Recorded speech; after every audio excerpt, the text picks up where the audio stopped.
and W289CU Knoxville, Fan Run Radio.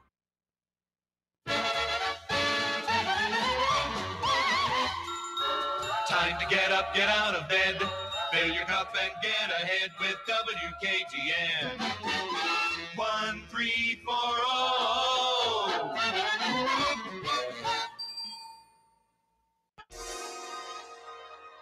I am untethered and my rage knows no bounds!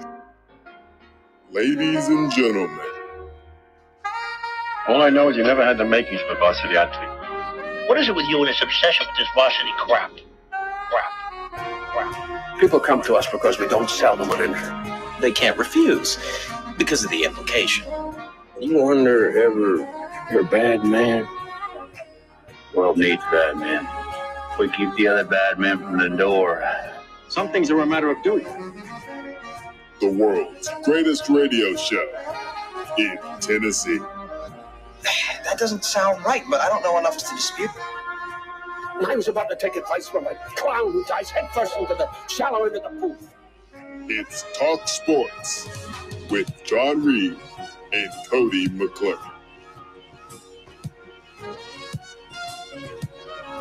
If it is to be said, so it be. So it is. So it is.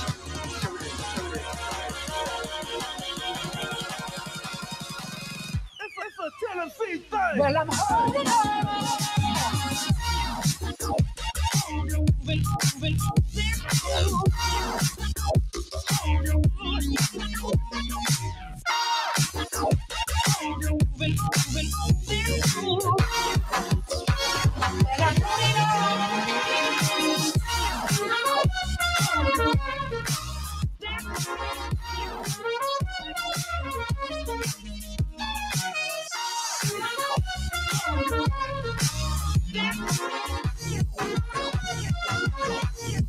Back in the booth, back on the airwaves, coming at you live from the White Claw Hard Seltzer Studios.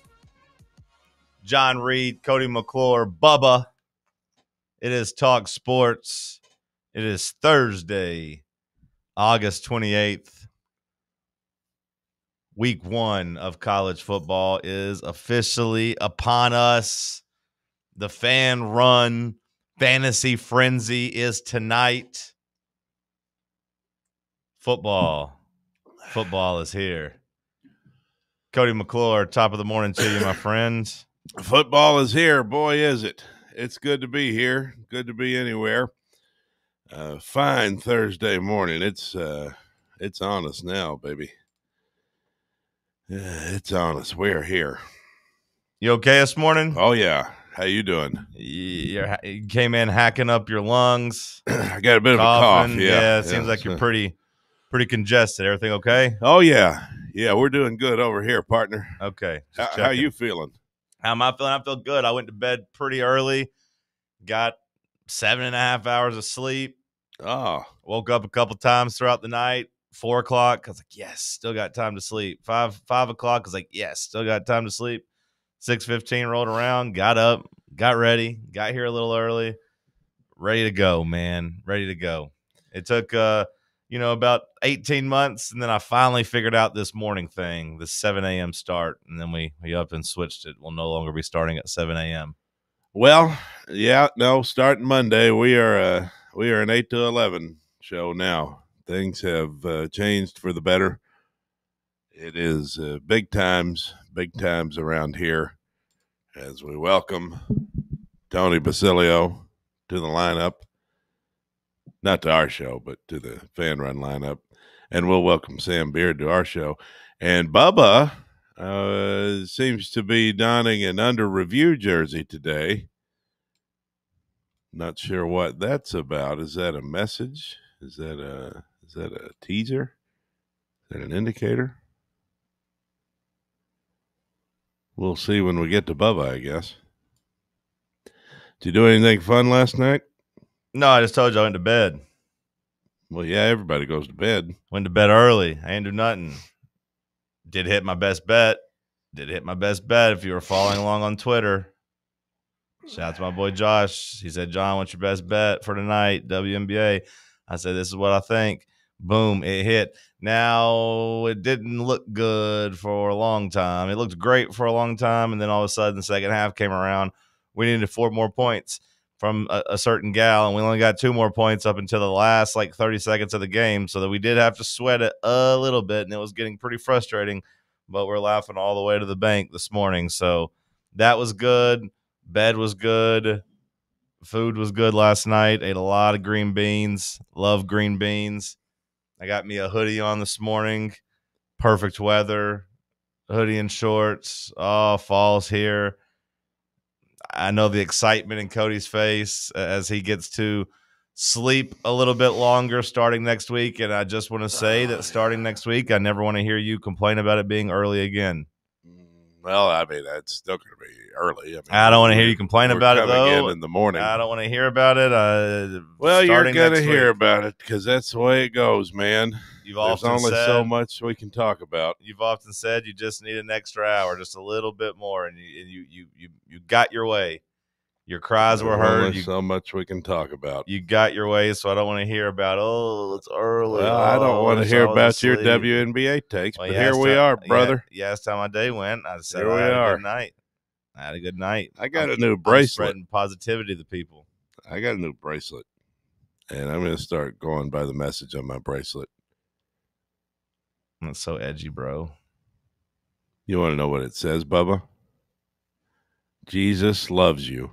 Oh, it's so ironic. It's so funny. It's important to keep in mind as you walk about your day. Jesus loves you. Let's mock a big group of people that believe in something. Wow. Yeah, it's funny. You're a bad person. The one sarcastically wearing a Jesus loves you bracelet. That's the bad person. Sarcastically? Yeah. Sarcastically. Yeah, very sarcastically. You're so negative. No. Everything about you is just a dark cloud of misery. Not true. I'm a very positive person. You're the worst.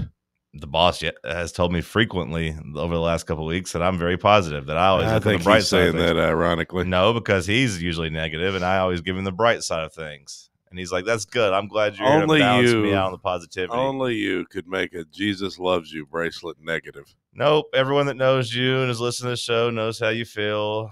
You mock people who are religious, and now you're mocking them on your bracelet. You're a real ass. I'm not the one wearing Jesus loves you bracelet sarcastically. I'm not wearing it sarcastically. Yes, you are. Everyone knows. I'm wearing it because it has meaning for me. Okay. And now you're mocking my religion. Okay. Whatever, bro.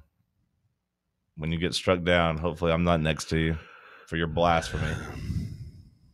Under review, Bubba, how are you this morning? I had a ratatouille moment yesterday. Okay, you found a rat in your hat? No. It's whenever he eats, the ratatouille, and he reminisces to his childhood. Okay. Well, there's a new milk out on the market. I got to be honest, I've never seen Ratatouille. It's a good movie. I've heard good things. I've just never watched it. It caught me in that time where I was too old to watch the animated movies, but also too young for it to be nostalgic. So there's a whole generation of those movies I missed. I would watch it if it came out today, and maybe I'd watch it if it got in front of me somehow today, but I haven't seen it. Well, one of the most climaxes part of the movie basically is, when he eats the ratatouille, the food critic, and he reminisces about his childhood and his mother making ratatouille, right? So that's how much the food changed. So ratatouille's a food? Yeah. Okay. Consisting all these vegetables lined I thought up in a Ratatouille certain was the name of the array. chef, but I guess like I said, I haven't seen it. It's okay. But there's a new milk out yesterday for the autumn season, and it's a little butterscotch, bourbon, and something else. Bourbon and milk? There's a new what? Milk. Out today? I mean, not today, but in this time period, yes. Oh. And it might be the best milk I've ever had. Okay. So what does this have to do with your childhood? It just completely I had the first sip and I just sat there and I just thought, wow, this is something I can get behind. And I just, thought about my favorite chocolate milk ever.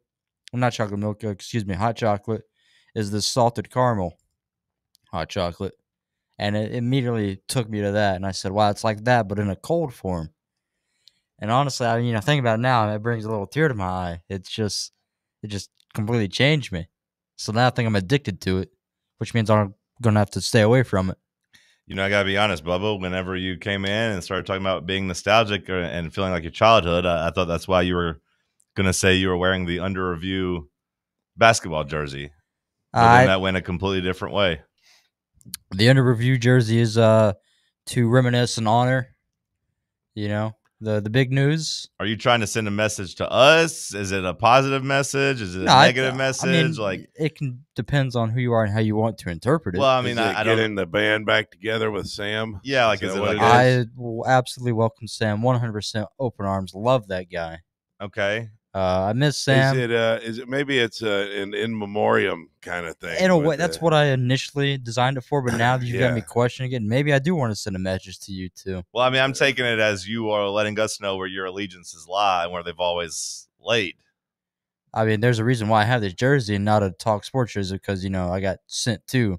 Yeah, but I digress. That is completely true, Bubba, and it just mirrors Cody and my, our overarching thoughts, and that's what's best for the station. We simply put our head down and try to build fan run radio up. That's how we've always been. And what was best for the station was putting you on under review, Bubba. That was what was best for the station. I had help on TalkSports, and to try to help Bob and be a team player, I loaned you out to him, and I made it very clear the entire time that it was just a loan and that you would eventually be coming back. And I made it clear to you, but it seems as if we got lost in translation somehow because you're still holding that against me despite me trying to do what was best for the station and everyone involved, including you. But again, though, this jersey was originally for an in memoriam kind of thing. We learned the news of Mr. Basilio, guy who absolutely legendary. Felt like no matter what time I'd be leaving after a game, I could turn the radio on and hear his voice somehow. But then, so much for voluntary reaction. It depends. If you're on it, Cody, I'm listening to Basilio. Excuse me? I'm joking. I'm joking. You better watch your step there. I see you wearing that jersey. All I see is 0-2 when I look at that. And I got to point out, if you were on TalkSports, we would have at least let you play your under review team. That was a strike against them, but nonetheless, they didn't let you get on the damn court. I'm gonna miss seeing Bob's jolly face around here, so I'm gonna have to carry the good fight for all us Colts boys. Now, just for the record, Bob will still be here. You won't be here intersecting, your time with his time. Your paths will not be crossing. I just want to clear that up for the audience. Bob is going to the drive as they discussed yesterday on the drive. So Bob's still going to be at Fan Run Radio. He will be co-hosting the drive with Russell Smith. But Bubba is simply referring to their paths will no longer cross here in the morning as Bubba is leaving and Bob is coming in. Just want to clear that up in case somebody's listening. Like, wait, Bob's gone? No, Bob's not gone. Bob's going to the drive. Sam Beard is coming to join the P team. Brett is going to the Chase and will be the executive producer of the Chase, which will really help the Chase out. So I think overall, the station, a huge improvement yesterday. The lineup got a lot better. Tremendous on-air news for us yesterday, and it's a great time to celebrate as we come in right into football season. It's going to be a big show day Monday. Cody, I'm really glad that you switching topics here clarified your bracelet matter, because I was going to ask if it was like an ER bracelet or a going to the doctor bracelet, but it was neither one of those. Why were you going to ask that? Do I look like a guy who's been in the hospital? You never know. Yeah. Well, it's typically whenever somebody says you want to see this bracelet, it's because of you try to be positive, and all you get is shut down around here. We need positivity now more than ever in the world. What we don't need is mocking religion. We don't need that. That's not what I'm doing. Everyone knows. No, bro. That's not Everyone true. knows. I like the positivity of the message. Anybody. You're not fooling anybody. Everyone knows. I'm not trying to fool anybody. It's rude and it's offensive. No, it's a positive message. It's not. Everyone knows how you get down. You've made it very clear over the years. Maybe in the past, but I can be a changed man. You ever hear of redemption? You could be, but you're not. Ever since I got little Jesus, who See, that's stares at another me. thing. Well, the guy at the carries around gas little station gave it Jesus to and me. Mocks it, makes it do weird things. The guy at the gas Hey, station. look, Jesus is putting his nose down this white piece of paper. Ha ha ha. No, ha, ha. the only thing I ever do is I turn Kinda funny. Jesus. I turn him around when I don't want him to see what's happening in the room. That's the only thing I do with him. I don't want him to be looking. Sometimes bad things go on in there in that office, you know. I got to turn that off. Are you going crazy? Huh? Are you going crazy? You don't hear that alarm? Take your headphones off. I was surprised you couldn't hear that. I retract my statement. You are not crazy. How can I hear that, but you couldn't hear that? The glass changes everything, man. Do you hear the headphones alarm? change everything. I didn't hear it until you mentioned it, but once you mentioned it, I heard it. Yeah.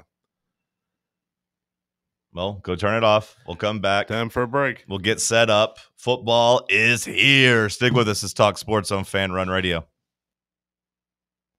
Congratulations. You found sports radio that doesn't suck. This is Fan Run Radio, Knoxville. A brand built in Tennessee and born from the love of the game. Inward Half revolutionizes golfing comfort. Crafted by a former pro and dedicated enthusiast just like you, our luxury performance wear guarantees you stay cool and comfortable through every swing and every day. We're not just a brand. We've set out to create a lifestyle for those who understand that impeccable style and premium performance are a hole-in-one. Enjoy the walk-in with Inward Half. Ready to launch your career? Axle Logistics is a leading third-party logistics company where excellence is an energy. With an award-winning culture, Axle proves that positive outcomes come from a positive environment and a work hard, play hard mentality. At Axle, the drive for success is infectious. And with an uncapped commission structure, hard work isn't just noticed, it's rewarded. For those with big goals and even bigger dreams, Axle Logistics is the place to start your career. Rickard Ridge Barbecue, located in beautiful Cove Lake State Park.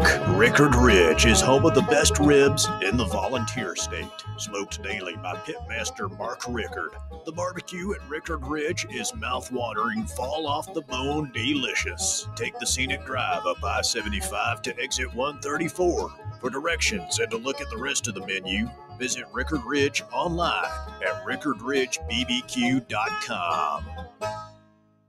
What's the difference between an ordinary EV and a Mercedes-Benz EV? The feeling. Electric is what gets you there. Mercedes-Benz is what moves you in ways no other automaker can. Feel the freedom of the superbly versatile 7-seater EQB. Revel in the inspired, customizable comfort of the EQE sedan. Sense the brilliant intelligence of the EQE SUV. Discover the boundless capability of the EQS SUV. And luxuriate in the flagship meets spaceship magnificence of the EQS sedan. Every Mercedes-Benz electric vehicle offers the very latest MBUX voice-activated AI software, as well as remote access to a whole host of functions via the Mercedes Me Connect app. The vehicle's electric, the feeling all Mercedes, the choice all yours.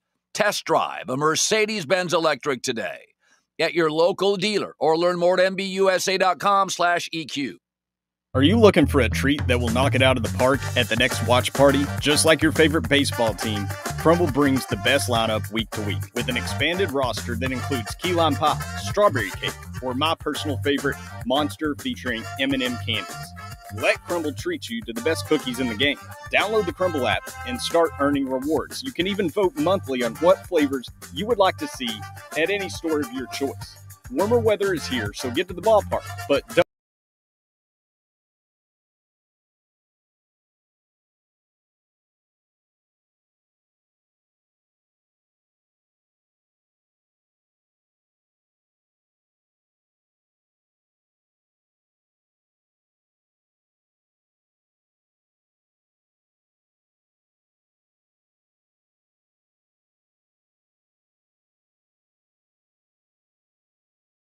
And the people listening on the radio and app and Twitter video and wherever. Podcasts ain't going to do me much good today, but I'm trying to We got this new mic stand in here for my mic at least, and I don't think we like it because it covers up, but I've got it pushed far over to the side. The mic's supposed to still pick it up, but if I don't sound good, please let me know and I can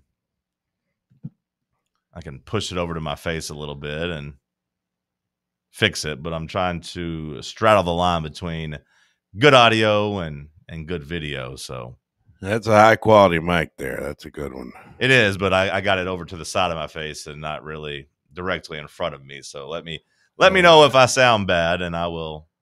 That's a $22,000 mic. I don't think it's that expensive. If it is, we need to steal it. Working. Me and you can run away together and enjoy football season on the run. Hide it in the cave, Bonnie and Bobby style. Hide in a cave. I don't really want to do that. I'm preferring cheap motels as me and you run the streets. I think I could live in a cave. I just need to come out every now and again. Sunlight, you got to have sunlight. It's critical. I don't want to go in a cave right now as the air starts changing and it starts getting cold. The only weird thing about a cave is it's kind of wet, It's very moist. Yeah, the moisture in caves is odd, but it does keep it cool. The cave's a nice, cool place. Always a cool breeze down there. It's a little bad in the winter, though. I don't want to go in a cave right now when we have, I believe, 17 football games firing up today. 17 football games that matter. Maybe it's 18. I just tried to quickly count. But getting started today at 5:30 as our boy Alex Golish has a chance down in Tampa for a ranked win to start the season as Boise State comes to town. Boy, I really like that South Florida plus 5.5. I haven't gambled on anything yet, but I do have some left in the account because I won on Farmageddon last week. Do you agree? South Florida plus 5.5? I think I'm going to take it. It's a long road trip for Boise. Yeah. And plus, Alex Golish's offense, that should be good. I think I'm going to put that bet in right now. 5.5. I don't know. I asked you specifically on Monday to make sure I didn't do this, and you're about to let me do it. You are not a friend that you're supposed to hold me accountable. I literally told you, I know you do not said let that. me bet on South Florida, and I was about to do it, and you were never going to say anything. I know you were just going to let that. me do it. No, I would have stopped you. You weren't going to stop me. I just said I'm about to do it now. I would have. And you never even looked up from your phone. I'm you looking said, at the. Well, I'm well, looking I at the know. game. I'm not saying that in a bad way. That you're distracted. I'm saying it in a way that I was getting ready to do it, and you weren't going to stop me because you were too preoccupied with your business. I was trying to learn about the teams. I got to be honest with you. I did. I forgot that you said. Yeah, that. I know. Yeah. I know, and I told you to jot it down and remember. That was Monday. That was Monday. Yeah, I said I needed you. Yes, for me though. I mean, Monday. 72 hours ago is it's kind of a while. I understand. I have short-term memory loss. But I asked you as a friend to make sure I didn't bet on South Florida. I forgot. Just because of my relationship and liking Alex Golish, and I literally said, Alex Golish and the boys. I was trying to trigger it, see if you would remember. Yeah, I forgot. And you were going to let me just sit there and load that gun up myself, huh? Well, it might be the right move. Safety. Well, it might be. That's the thing about gambling. It could be. It could not be. I don't know. But I'm clearly biased here. I'm clearly biased with South Florida. I mean, Boise, they don't have Ashton Genty anymore. I know that much about them. They've got a ranked squad, top 25 team. It is a lot of travel, though. That's a long way to South Florida from Boise. That's almost as far as you can travel in America. Almost. And that's a 2,000-mile road trip. It is more than that, probably. And I feel like I don't know what the weather's like in Boise, Idaho, but I feel like nice. it's probably nice, but I don't really think of it as like super hot. No, I think it probably gets hot, but it's dry. So I mean, taking them and putting them down in that South Florida heat at 5:30. I mean, that's an interesting start time. Oh, that humidity. Yeah, I mean, like when you combine the travel humidity. When you combine the travel with the humidity, I mean, it does feel like South Florida plus 5.5 is probably a pretty good pick. That's the move. Yeah, I'm going to do it. Yeah. Boise, it says, today the high is 84. Sunny. A lot of sun out there, it looks like. What's it like in Tampa right now? I imagine pretty muggy. Let's see. Tampa, Florida, United States, 90. But, the difference is not necessarily in the temperature. It'd be in the humidity. South Florida humidity. There's no humidity in Boise, Idaho. All right, Alex Golish it is. Alex Golish it is. All right, I'm down. Let's roll with it.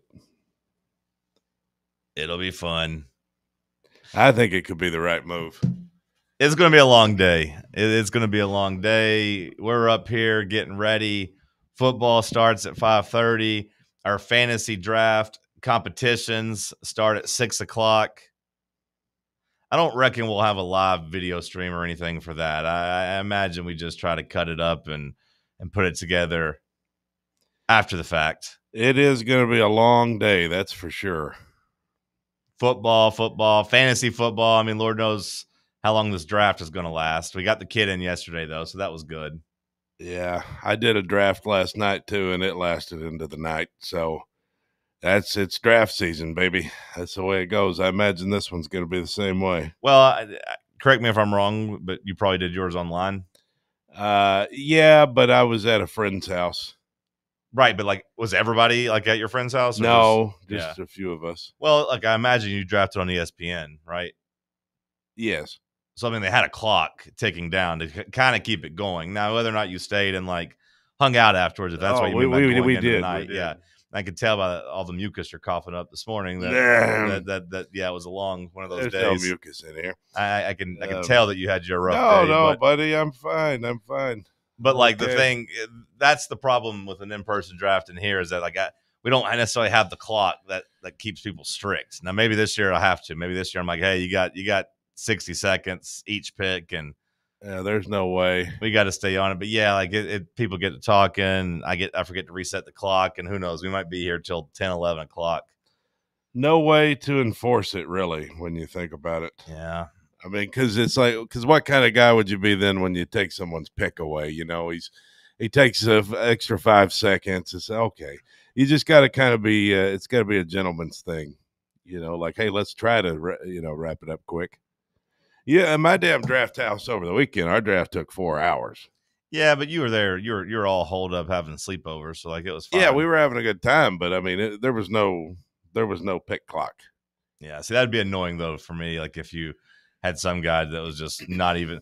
There's nothing worse when you're trying to play a game or something and somebody gets up and just goes away for 5 or 10 minutes. Yeah, you got to pause it. Yeah, go to the bathroom. You come back, you pass controller to somebody else. We skip your turn. We're playing a board game here. It's your turn. We need you here. Yeah, that bothers me. Me too. Once I'm in a game, I'm locked in. I prefer for people to be locked in. So I hope tonight doesn't take 4 hours, and maybe it'll be on me to keep everybody locked and loaded and ready to go. But we're going to have at least some football that matters on the screen. Like I said, Boise State and South Florida, that's at least an interesting game. And then, when the night is over, we're right into Big Orange Friday. Big Orange Friday is on the horizon. Now, do you care at all about Nebraska-Cincinnati tonight? That's a game I would watch. Yes. But do you care about it? Is that one that interests you? Care about it? I guess Nebraska, Matt Rule, Dylan Raiola, those guys having another year under their belt. I'm interested to see what they look like, I guess. But Cincinnati to me is a program that had their moment, but they're gone now. I mean, we get to see Patrick Mahomes playing in Arrowhead Stadium. What more could you want? That is weird that it's in Arrowhead Stadium. That is very strange. I'd say you got to take Nebraska to cover. I think they're the favorite in this. They are favored. They are favored right now, but looks like about 6.5 points. 6.5? Interesting. I don't know. Whatever you do, Bubba, don't let me take Nebraska to cover 6.5. Now you say that about Bubba. I'm going to forget about it. Whatever you do. I feel like Bubba's the type that'll come knock your phone out of your hand at the draft if he sees it. If I tell Bubba not to let me do something, I feel like he'll remember and he'll be annoying about it, but in a good way. Yeah. Perhaps. I think that's a good game, though. I mean, I'm eager to watch that game. Okay. Maybe a little 2-leg parlay. Maybe Cincinnati, South Florida money lines. Well, that's the ESPN double dip. That's the ESPN double header tonight as week 1 is upon us. And then Big Orange Friday. We got some Friday night football tomorrow. Auburn Baylor. I mean, I think that's a game. Both Auburn Baylor and Georgia Tech Colorado are pretty solid. Pretty good games. Yeah. So we're here, man. We're here. It is the time for the season. Shout out to the zombies. To what? It's a song, time of the season.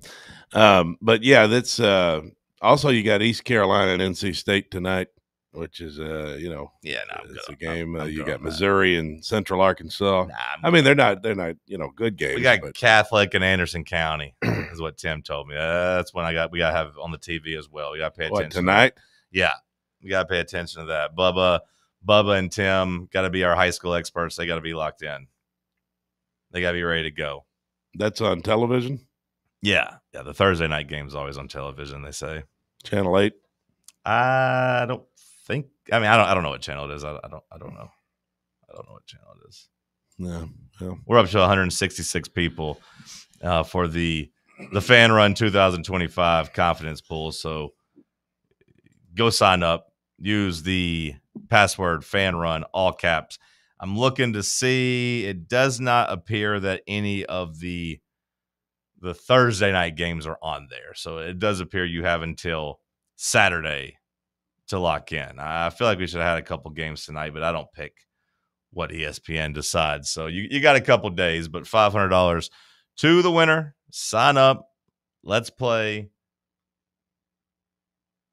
I assume, are we coming together as a fan base to root for South Florida tonight? Like, do we care about Alex Golesh like that? Are we rooting for his success? Like, I would like for branches on Josh Heupel's coaching tree to get stronger. You know what I mean? So, like, I feel like if Golesh is successful, that's good for us.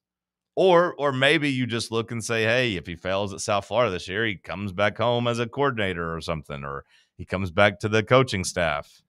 I like Golesh. I think he's a guy you want to root for. The hope is that you keep a relationship there. What could happen down the road? Might be a guy you'd want to hire someday. See, I don't want to think about necessarily as a head coach because Heupel's still a young man. I plan on Heupel being here another 10 years. Yeah, but you never know what could happen. You never do know what could happen. I mean, Heupel could decide he wants to take a new job, and suddenly we're looking for somebody else. And because you people didn't appreciate him enough. I mean, if he gets fired as a head coach, he'd come back and be like a quarterback's coach or something, though. Come back here. Heupel or Golesh? Golesh. Oh, yeah. If he gets fired at South Florida. No, yeah. If we fire Heupel, I don't imagine we'll keep him on staff as a maybe we should root against Golesh. That's what I'm saying. Yeah, maybe if he fails. He comes back home. Yeah, that's good thinking. Maybe that's what we need. Seems rude to root against our boy, but yeah, hey, some people are just meant to be coordinators. You know what I mean? Right. Some people are just meant to be position coaches and be in the room, not leading the meeting, but just helping out with ideas. Yeah, I like the idea of Golesh coming back. That's my nostalgia. I have good memories with him. You know what I'm saying? Sure. Do you know what I'm saying? I feel you. Yeah, these confidence pools are going to be hard. I don't know which game I'm most confident in.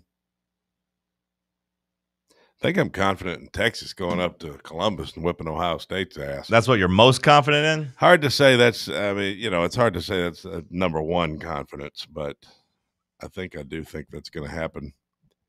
The line started to move. Texas money is starting to roll in. I think Texas is better top to bottom. They got an All-American at every level on defense. And I think Arch is he's more experienced at least than Julian Cyan. Do you look at that game at all as important for like SEC, Big Ten? Because like I feel like that's now, that's now a legitimate argument. I do feel like they've won the last 2 national championships, and they've at least earned that respect where you have the Big Ten coaches chirping SEC coaches the entire offseason. Like, do you take any SEC pride in that? Do you care if Texas goes in there from an SEC perspective? I do have a little SEC pride about it. Does Texas get that rub? Because, of course, Texas, a new SEC school, and maybe we haven't fully embraced them yet, but it does feel like this weekend they are an SEC team, and we kind of, I don't know. I feel like the reputation's on the line a little bit. Well, I'm still salty about, Tennessee going up there and getting beat up. So I'd kind of like to see another SEC team go up there and win if we couldn't do it. I don't want to say I'm rooting for Texas, but if I got to pick one, I'm rooting for Texas. There's no one in the world that would be rooting for Ohio State, unless you're an Ohio State fan. You don't root for them from a partial and unbiased way. Yeah, I don't know. I feel like if it was Alabama up there, we'd be rooting for Ohio State. No. I know you wouldn't, but Bubba, like you roll Tide roll. You're not an Alabama fan, Bubba. Like I'm not an SEC supporter. I'll pull for Tennessee and maybe some upsets depending on who an SEC team is playing. Yeah. Other than that, it's tough though, man. Jeremiah Smith, I believe in him fully. Sure, he's a stud. There's certain schools you can't root for though. Wouldn't Ohio Alabama State, be one of them? Yeah, they would, but Ohio State is the other one. I rooted for Ohio State in the college football playoff when they played, in 2015. I know you were rooting for Bama. It's fine, but I was rooting hard for Cardale Jones and Ezekiel Elliott to knock off Alabama. I did like watching Zeke run. Sounds like you were rooting for Alabama, which we all knew. Everyone knows. Little Crimson Cody. Yeah, Crimson Cody. Yeah, no, that wasn't the case. But sometimes it depends on the individual situation. Like when Ohio State played Georgia in the college football playoff a couple of years ago, I was rooting hard for Ohio State. Oh, yeah. Well, I did pull for them then. I wanted Georgia to get beat. So I guess I have rooted for them at least once. But just not against your Crimson Tide. Got it. Understood. Well, no, that's not it. It's just that, to me, every game is unique. It depends. Do I like the players? Do I like the coach? They got different storylines for me. I'm curious of the thoughts here for the fans. Let me know in the chats. Are you rooting for Ohio State or Texas? You can save the meteor, a bomb, 9/11. You can save those jokes. That's a little insensitive. No one wants to root for either one of those teams. I get it, but who are you rooting for this weekend, Texas or Ohio State? Because I've always said in basketball, I do kind of root for the SEC in basketball. If this was a basketball game, I would be rooting for Texas to go in there and beat the number 3 team in the country. Like, hey, they're going up to play Michigan State. I'm rooting for the SEC team to beat Michigan State because you get the RPI rub on the back end when they're on your schedule. It makes your conference look better when you're jockeying for position and bids for your league. In the playoff right now, in the playoff era, the 12-team playoff era, you saw the SEC kind of not get the rub last year where the Big Ten did. So I do think games like this matter. First response, shout out to Volstorm. He says he's rooting for Texas. Horns up. Hook 'em. Bubba, send us to break. Let's talk sports on Fan Run Radio. We'll continue the conversation on the other side. You're listening to Fan Run Radio, the sports humans. Hello, is Tina there? Who's this? Yeah, this is Vince from the hit reality show Wives Don't Tell. Tina applied for our show to confess that her husband won't go to the doctor to get his erectile dysfunction checked. She said she's ready for a guy that can bring the heat. All right, what the hell is going on? You're talking to her husband right now? Tina! Well, she wrote the application that her man's performance is questionable. She's basically married to a coffee table. She also said, we live within driving distance to Men's Pro Knoxville, but he's too scared to get a blood test. Oh my, she is done. She is so done. Gotcha, Mike. It's nephew Tommy. Ain't no reality show. It's a prank. Men's Pro Knoxville is the real deal, fellas. Local experts, test results in minutes. Call 865-544-8220 or hit menspronknoxville.com before your lady books a new co-star. Men's Pro Knoxville, making it happen. Dental health is so important. It's one of those things that if you don't stay on top of it, it can really come back to haunt you, both financially and, of course, in terms of your physical health. If it's been a while since you've been to the dentist or you've got a dental issue that needs attention, do what I do. Go to Malone and Costa Dentistry at Knoxville Smiles. You can schedule your appointment online right now at knoxvillesmiles.com or just give them a call at 865-539-1776 and tell them Fan Run Radio sent you. Located in Knoxville's historic Old City, Barley's offers great food, live music, the best draft beer selection in town, and now your new favorite place to watch sports. Their indoor projector is perfect for any weather, and they've revamped their upstairs area with more TVs to take in all of the action. Their menu features hand-battered chicken tenders, juicy burgers, fresh salads, and the tastiest pizza in Knoxville. You can enjoy their happy hour drink specials daily from open until 6 p.m. Barley's Tap Room and Pizzeria. Yee-haw! I've been hooting and hollering ever since I started betting with the VIP Play app.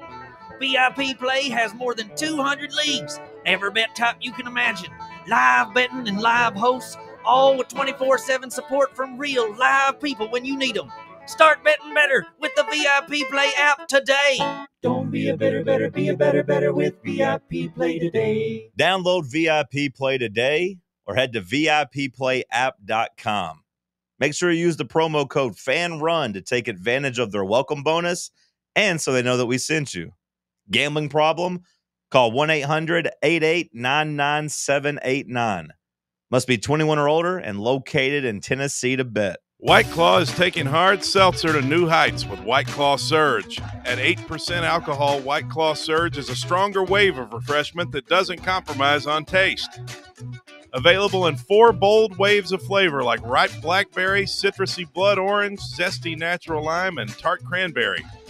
Check out your favorite retailer in-store and online for the White Claw Surge Variety 12-pack and 16-ounce single-serve cans. White Claw Surge. Please drink responsibly. Whether you are buying or selling a home or even looking for some land to build on and start a family, be sure to give Reed Emerson with Better Homes and Gardens Real Estate Heritage Group a shout. He is a longtime listener and supporter of Fan Run and has been serving the Mid-State for many years. Reed prides himself on his hassle-free and honest approach, and that's because he's not just chasing another commission. He wants what is best for his clients. Give Reed Emerson a call or text him today to get the process started. His number is 931-492-0418, or you can find him online at bhgheritagegroup.com.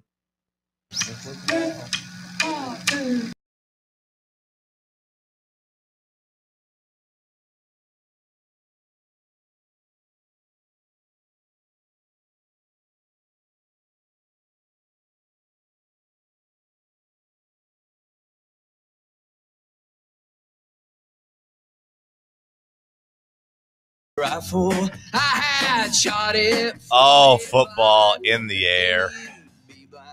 Feels good. I do think that you'd be hard-pressed to find a lot of people rooting for Ohio State. Although Will does say he is rooting for Ohio State strictly because he thinks either of those teams has potential to fall out of playoff contention. If either one of them does, it is Texas. So says, hey, if we are jockeying for position, we need to start thinking about losses. And Texas losing, they have a better path to 3 losses, I imagine is his thinking, which I kind of agree with. I do think they are more likely to lose 3 regular season games than Ohio State is in the Big Ten. I agree with the logic. So from that perspective, maybe just put your weight behind Ohio State and hope that Texas slowly gets itself eliminated, which would open up possibly another spot, maybe in the SEC, maybe for another team that goes by UT, maybe another team in Orange. I'm talking about Tennessee. The real UT. Let's see. Let's take a look at the Ohio State Buckeye schedule, shall we? Texas, Grambling State. Win. Ohio. Win. At Washington. Win. Minnesota. Win. At Illinois. Win. At Wisconsin. Win. Penn State. We're at Ohio State, right? Columbus. Win. At Purdue. Win. UCLA. Win. Rutgers. Well, Nico, I don't know. Just kidding. Win. Rutgers and at Michigan. Win. Loss. So there you go. Yeah, I mean, at most, if they lose to Texas, at most, they drop one more game. Right. Right. I mean, I feel like that's most likely. Whereas if Texas loses, all of a sudden Texas has a trip to Florida. Texas has the neutral site game with Oklahoma. Texas has to go to Georgia. So I do think they have a much tougher schedule. I do think like I said, it's much more likely they lose 3 games if they lose this one. So yeah, I agree with Will. I am now fully on board with rooting for Ohio State. Yeah, maybe and it's not like we really have to listen to the Big Ten talk too much about them being better than the SEC, because like we all, at least I do, even before they beat our ass in December and won a national championship in January. But I've always looked at Ohio State as different. I mean, ever since Urban Meyer got there, they had SEC blood in them.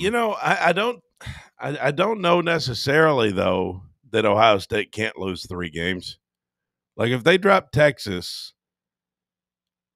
we've seen Ryan Day against Michigan, and it's at Michigan this year.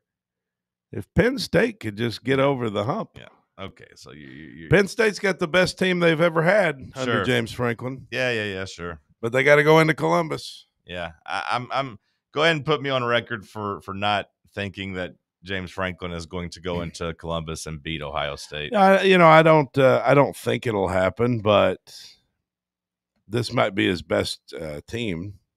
I just think from a logic standpoint, eliminating an SEC team out of the playoff equation would also just benefit Tennessee more than Ohio State falling out of the playoff. Like, I know that conferences don't exactly matter when it comes to how many you get in each conference, how many spots, but like, I don't think they're going to let 6 teams from a conference in. Maybe they let 5 in. I don't know, but if we can remove an SEC team and start getting them eliminated, I think that could be good for Tennessee. So, yeah, I'm on board. Give me Ohio State. Go Buckeyes. Jeremiah Smith. I don't like it. It feels dirty. Like Bubba said, I believe in Jeremiah Smith. I like that take, Bubba. I also believe in Jeremiah Smith. He's good. I like him as a player, but I believe in him. I don't really like what happened to us because of him. Feels really annoying that game's at noon. Yeah. Feels really annoying that game's at noon. It's going to also be really annoying when you can't watch it. Well, we'll be able to watch it. They'll have multiple TVs on at Barley's. We'll be able to watch it. Yeah, but I mean the Tennessee game, it's hard to have any other games on. It'll be hard to have full attention on it. You are right about that. Well, they did get the deal worked out though, right? With YouTube and Fox. That's what William told me yesterday. About 5 o'clock, he told me, as if it was some big breaking news. It's like, hey, the deal's done with Fox and YouTube. And I was like, all right. Which, I mean, it's good news here for the station. We use YouTube TV here at the station, so that's good. That's one less thing for us to all worry about. Right. But he told it to me as if I was going to be doing backflips, as if I really cared. But, for the shout out to the YouTube TV people, you'll have Fox. You'll be able to watch it. Bubba's clapping. You're fired up. Ohio State -1.5 favorite right now. Just a slight edge at home. Yeah, the line's coming down. People are starting to move on Texas. So, I mean, good. Do you view that as good news, bad news, that it's going to kind of bury Tennessee in terms of TV viewership nationally? Do you care at all about that? I don't care about Tennessee. It's just not. Tennessee's not really going to be on the radar. That could be good. That could be bad. Maybe it's a quiet domination. Maybe it's a quiet struggle where people don't really pay too much attention to Tennessee. I mean, we'll still be on the radar. We'll be everybody's second game. We'll be everybody's second screen, we're the number 2 game in that slot. Yeah. It's not like we're playing just in some, I don't care anything about that. I mean, I think we're going to have plenty of primetime opportunities this year. We're going to be on TV. That's true. People care about Tennessee. Like we'll be on TV. Yeah, like I mean, we got Alabama to play, we got Georgia to play, we got Florida to play. We're gonna have a lot of games on television. Oklahoma game, that'll probably be a 7:30 kickoff, Neyland Stadium, ABC primetime. I wouldn't worry about it. What's the middle of the day slot on Saturday? What's the big game? Alabama, there? Florida State. Is that the main one? Yeah, it's ABC. Is there anything else? Georgia plays Marshall. No. Penn State plays Nevada. Yeah, give me just the games that I would care about. South Dakota and Iowa State. No, I don't care about that. No, but it's Alabama, Florida State. That's the answer for you. Okay. Do you have like a strong interest in that one? I mean, I guess I'll check in on it to see. But I mean, Alabama favored by 13.5 on the road. That says they should go in there and kind of dominate. That's tricky to me. That's a little tricky on the spread. Alabama going to roll in there with Ty Simpson. I mean, that Florida State team, I would hope that, if Norvell is a coach at all, that they've got some hunger about them. Like after what unfolded last year, I would hope that team's hungry. You got Alabama coming to town. You want to put on a show. You want to make the people at Doak Campbell Stadium proud again. Like, they should come out with some juice, shouldn't they? If they don't cover a 2-touchdown spread at home to start their season after the embarrassment, that would be, to me, if I was in that fan base or in that media, I'd be like, okay, it's about time to fire up the hot boards. It's about time to go ahead and pull the plug on this. Now, of course, you'd want to see how they rallied behind him after that. I still think there's a lot of questions about Alabama too. Well, I don't know, man. Everyone is in love with this Alabama team, which is kind of blowing my mind. It's a talent. They're very talented. Sure. But to me, just a redshirt senior that's getting really his first opportunity to start, that just sends red flags all over the place for me. The guy couldn't beat out Jalen Milroe. But he did, but then he didn't. Well, I mean, or just go anywhere else and start. Maybe he could have gone down a level, but it wasn't like he had other big opportunities, because I can't imagine he would have sat for 2 years if he had other big opportunities. And just like I said, a redshirt senior, it just. Well, maybe. I mean, is that right? Redshirt senior, redshirt junior. Either way, it's 4 years without getting a chance. I don't know if he knew he was next in line at Alabama. It's maybe not every guy is transfer guy these days. Some guys maybe just loyal to the program. Yeah, maybe redshirt junior is what I meant to say. But a guy in his 4th year getting his first chance. What if? Just seems gross. Hear me out on this. What if Florida State wins? That'd be cool. It'd be great to watch Alabama, because you talk about fan bases spiraling and whatever. I think whoever loses that game is going to be in shambles. Now, maybe Florida State can hold off for a close loss. Maybe they'd look at that as a big positive. Hey, we're back. Hey, we're good. We play with this team. Clean up a couple things. We'll be fine. The ACC.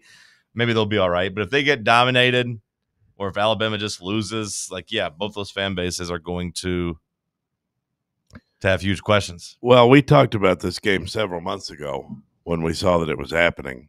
I mean, because somebody's coming out of that very unhappy. And I know that's every game to some extent, but Norvell's got a lot of pressure on him to turn that around. And Kalen DeBoer's got a lot of pressure on him simply because he's the guy that came after Nick Saban. Everybody expects Alabama to win. I mean, they got the better roster, obviously. Well, that's the thing about these week 1 games. Every week 1 game, I mean, outside of Syracuse, I don't think Fran Brown's under any pressure like that. But week 1, man, you lose. It almost feels like your season's over in college football. Now, that's not the case anymore.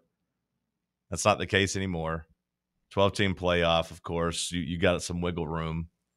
4-team playoff gave you a little wiggle room, but it's so demoralizing to lose a week 1 game. And you got some big-time schools that are going to have to face that reality this weekend. I don't have a line on that game. I don't know. I don't know what's going to happen. That could be a game that Alabama goes in there and wins 34-3. I mean, on one hand, I see that. On the other hand, this Ty Simpson, I mean, I don't know anything about him. We haven't seen him play much. I mean, what we've seen, he hasn't been any good. So I don't know what to think. I feel like I got a read on the other games that matter. Like, I think we're going to beat the hell out of Syracuse. I think Texas is going to beat Ohio State. And I think I like LSU. But I don't know about this one. Yeah, I mean, Ty Simpson is one of the more intriguing players this weekend. Like I said, a redshirt junior waiting around to play. That doesn't give me a lot of confidence, but we'll see. We've seen Kalen DeBoer coach some quarterbacks. We'll see if he's able to kind of do it with Simpson. Hour 1 in the books. We'll kick off hour 2 with some headlines. We'll look at some of the biggest Tennessee storylines coming up in hour 2. It's Talk Sports right here on Fan Run Radio. Check out our new and improved website at fanrunradio.com. Good afternoon. It's already a little bit crowded over here on Western Avenue over 640. It's busy now Broadway going outbound as that traffic cranks up through the Fountain City area over the ridge and the halls headed out towards Corrington. That's building pretty good as well. It's gotten heavier on I-40 at the Holston River Bridge. We did see a little bit of radar earlier, I-40 out through certain parts of East Knox County, continuing into Sevier County.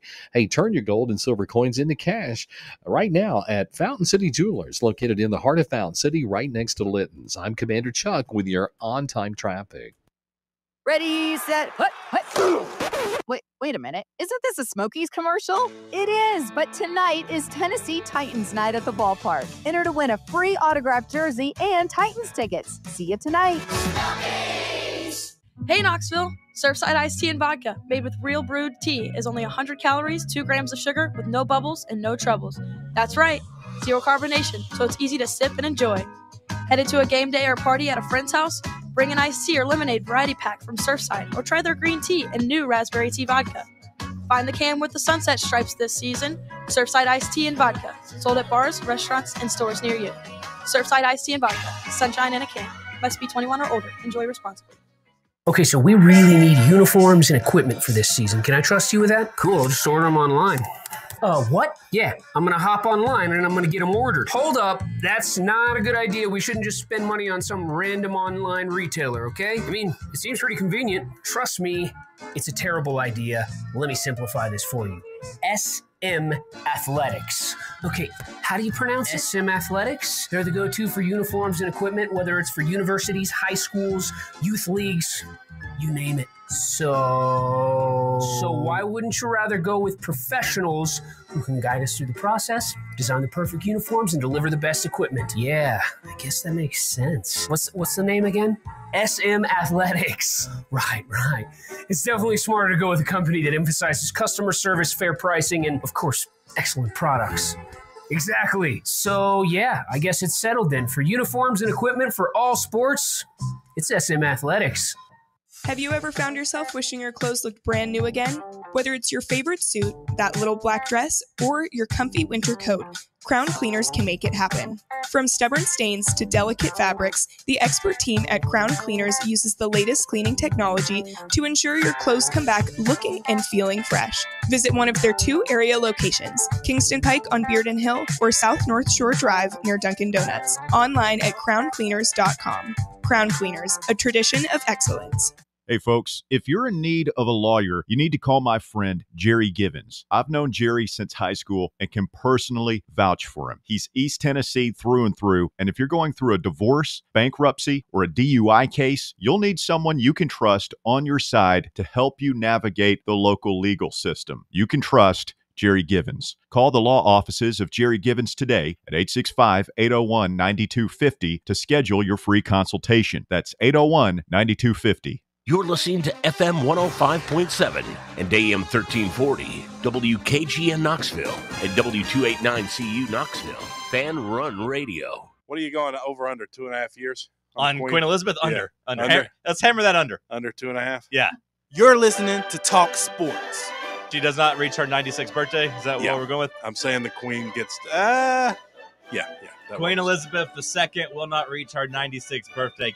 What if she just turned 93, though? Can it be? You said 96th birthday. I'm not counting down the days of when she's halfway through her years. Can it be 96 or 2.5 years? She won't make it to September of 2022? Yeah. Airing every day from 7 a.m. to 10 a.m. Okay, I'll allow it. I'll work unless she turns 96 before. You don't get to have it both ways. Why not? Which one is it, bro? Over 2.5 years. What a dummy. Her birthday's April 21st. Damn it. Got him. You said the initial thing was 96. And then you asked me for a favor, and I said yes. 2.5 years. She's not going to make it that long. Aim go September 25th, 2022, Cam. Queen Elizabeth will no longer be with us. Seems like a long time. She's got great health care, though. It's just sick to me that you say she's going to die. On 1340 WKGN. If I had to pick a Super Bowl team at this juncture. Oh, hold on, Jordan. We got some breaking news. The Queen has died. Oh, no. What? The Queen has died. Whoa. 2 board bets. It's come across.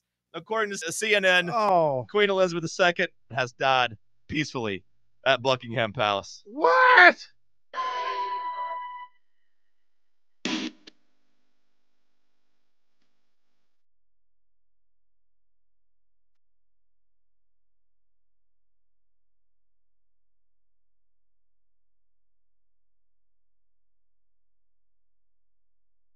Hour number 2 kicking off here in the White Claw Hard Seltzer Studios. Already told you, boom, Barley's on Saturday for the Tennessee game. If you want to come hang out, if you're not going to Atlanta, if you want to hang out with Fan Run, we're going to have some merch to give you. Cody said he is putting $500 on a bar tab for everyone who comes up and whistles in his ear. So if you find him, come and whistle in his ear. Maybe, a rub on the back as well. Bring a wet washcloth to whistle in his ear and rub the back of his neck, and then he will buy you drinks at Barley's. Fan Run Pick'em, Confidence Pull. Go join Fan Run 2025, password Fan Run. Shout out to SM Athletics for putting up $500 for the winner. Let's hit some Hour 2 headlines. What you got, Cody? Thank you, John. VFL Caden Salter has been named the starting quarterback at Colorado for their opening game. Coach Prime and the boys will play Georgia Tech tomorrow, and Caden Salter will be the quarterback for Colorado. Do you have a rooting interest in that game? Do you care about that game? Do you want to see Caden Salter and Coach Dion, Coach Prime? Do you want to see them succeed?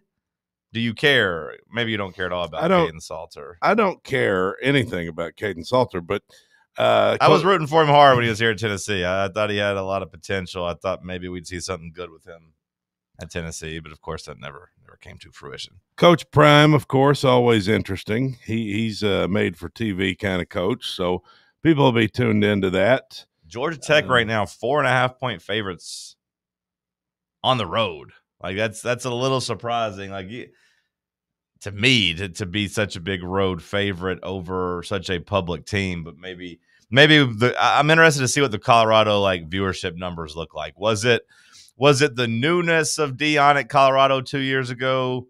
Because last year you saw it fall off a bit, even with Travis Hunter and Shador there. Do we still care about Dion in year 3, Cody? I think people like watching Dion. If their game's on TV, it's I'll watch it. Okay. I'm not going out of my way to watch Colorado football. Sure. Maybe like people did year 1. Right. Yeah, year 1. It was one of the biggest stories, if not the biggest story in the sport.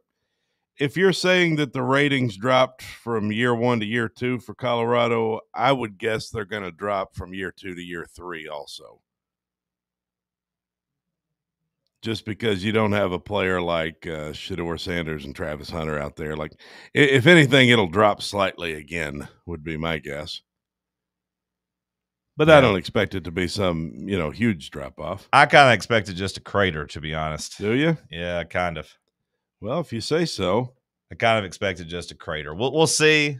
We'll see, of course, but maybe game one, maybe that Friday night Georgia Tech. Like you'll want to see what Caden Salter looks like, but I think we'll see that we don't really care about Colorado without Shador there. That a part of the Deion allure was that like he was doing it with his baby boy and this 5-star freak, and now his baby boy and the 5-star freak are gone.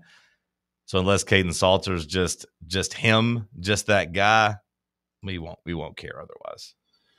Well, also in coaches that are going to be interesting to watch this year, news, Bill Belichick named his transfer Lopez as UNC's QB1.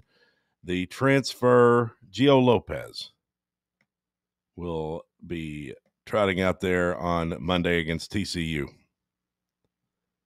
That's who North Carolina plays, Monday. They're the Labor Day game, the bright and front and center, like the primetime game on Monday.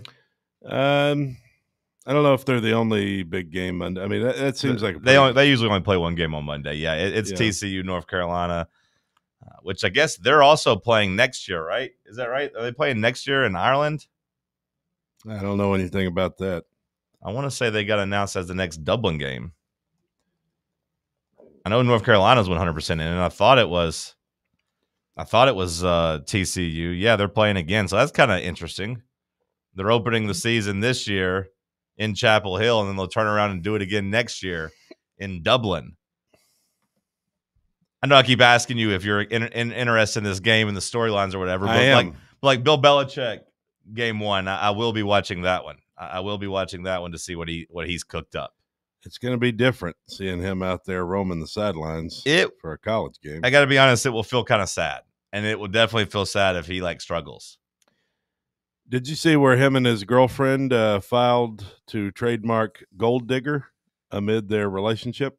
Gold Digger and a couple other things too. Like there was 5 phrases they claimed to trade. They wanted to trademark, and Gold Digger was one of them. Interesting. What I think, I don't know if it's necessarily them trying to own the narrative, but I do think I saw a follow up that said they're trying to she wants to do some jewelry. It's like Gold Digger would be the name of her jewelry company. Yeah. Yeah, of course, that's not how people read this. Which, I mean, I think she's got a play on words, obviously, as she is. Like Gold Digger, the insinuation is that, yeah, she knows that people are calling her a gold digger, but she wants to use it for a line of jewelry and keychains, I guess, to really own it. I ain't saying she's a gold digger, but Bill Belichick sure as heck isn't broke. Oh, I thought you were just going to say he's old and wrinkly. They also filed trademarks for Chapel Bill. Of course, Chapel Hill, a play on that. Chapel Bill. Love that. So cute. Bellustrator. No Days Off. The Belichick Way. And then this one I find to be very weird and maybe even distasteful. I don't know. The Trail of Salty Tears.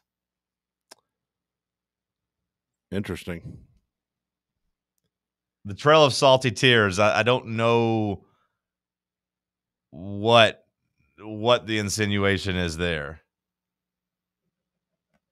I don't know. I also saw yesterday that they were expecting to have their first child, but that may have been fake news.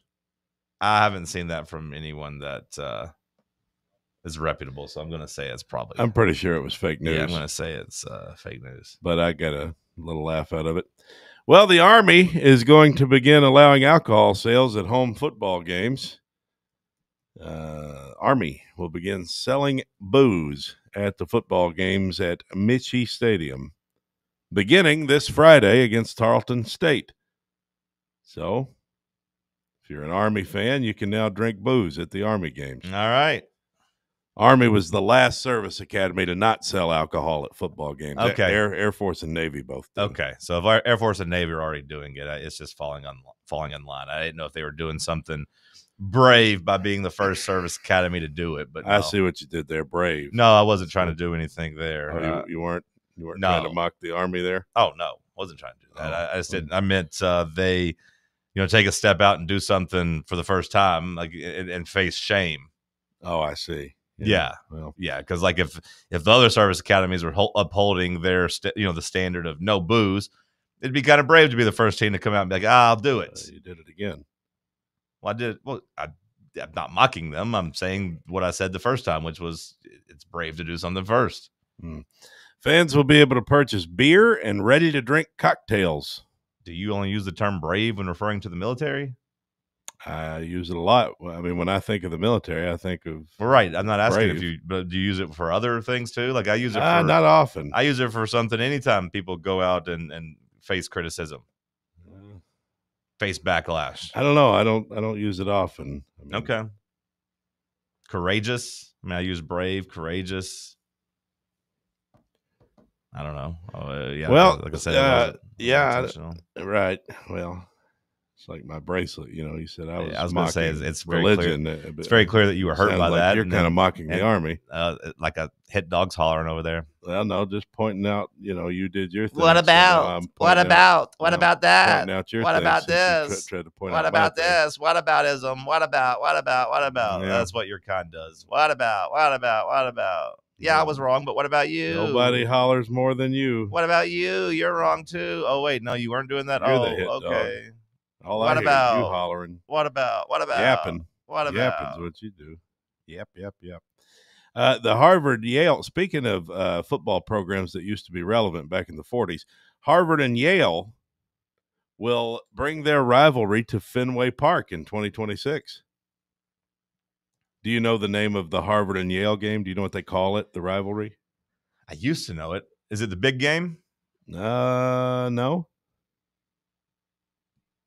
Then no. It's just the game? The game. Okay. There you go. Okay. They will play the game at Fenway Park next season. The second time the rivalry has moved. Is there a big game?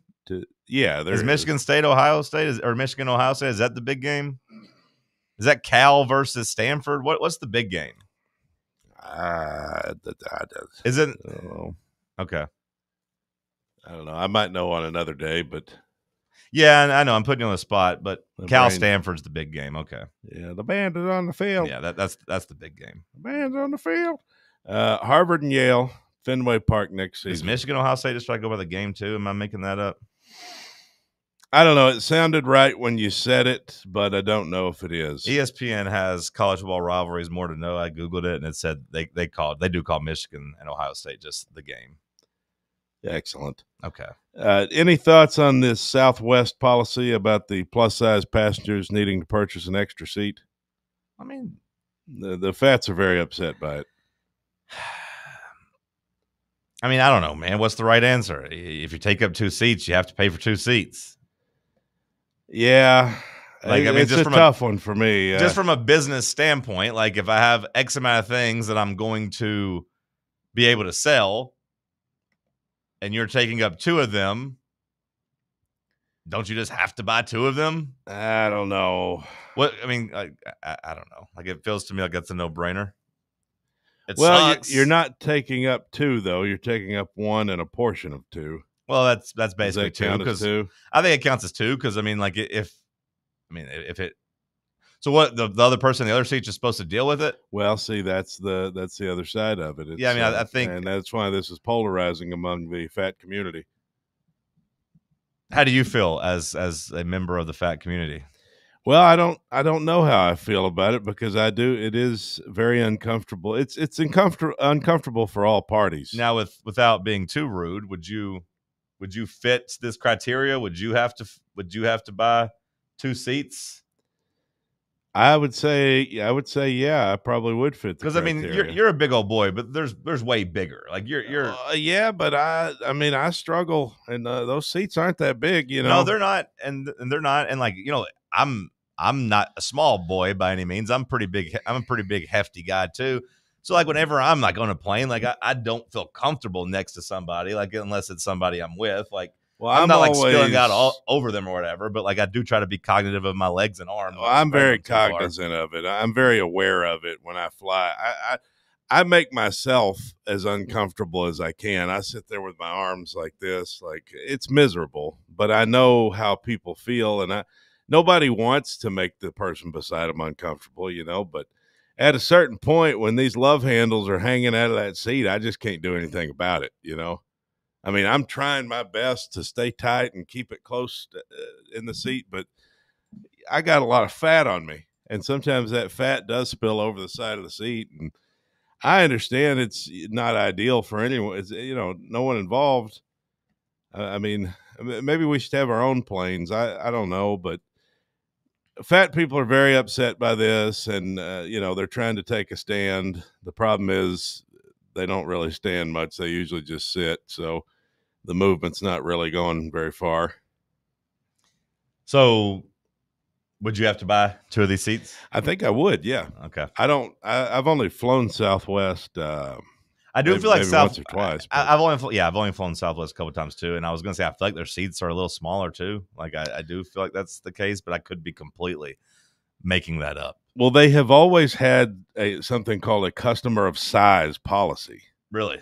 Which is where they left a seat open for the big fat people. But beginning in January, flyers who encroach upon the neighboring seat will be required to purchase the extra seat in advance. To ensure space, we are communicating to customers who have previously used the extra seat policy that they should purchase it at booking, said reps for the airline. Would you like encroaching? Does that mean just at all, or is it like a certain level? That's the question. That's the part that I don't. That's going to be confusing. It's going to, because it's going to, some people are saying it's discrimination. Like, are the flight attendants going to walk around and say, hey, you're too fat, but you're not quite too fat, but you're too fat? Like, I don't know. Like it's complicated. It's going to, that part of the policy, like if people are complaining about that, and maybe the flight attendants don't want to be put in that position. Like, I think the last thing we need to be doing is putting flight attendants in weird situations up in the air. Like, I hate when that happens. I hate seeing arguments on planes and stuff. It just makes me uneasy because everyone's flying, thousands of feet above the sky. I don't want anything bad to happen up there, but critics were quick to rip Southwest, which has long been seen as a haven for plus-size passengers, the article.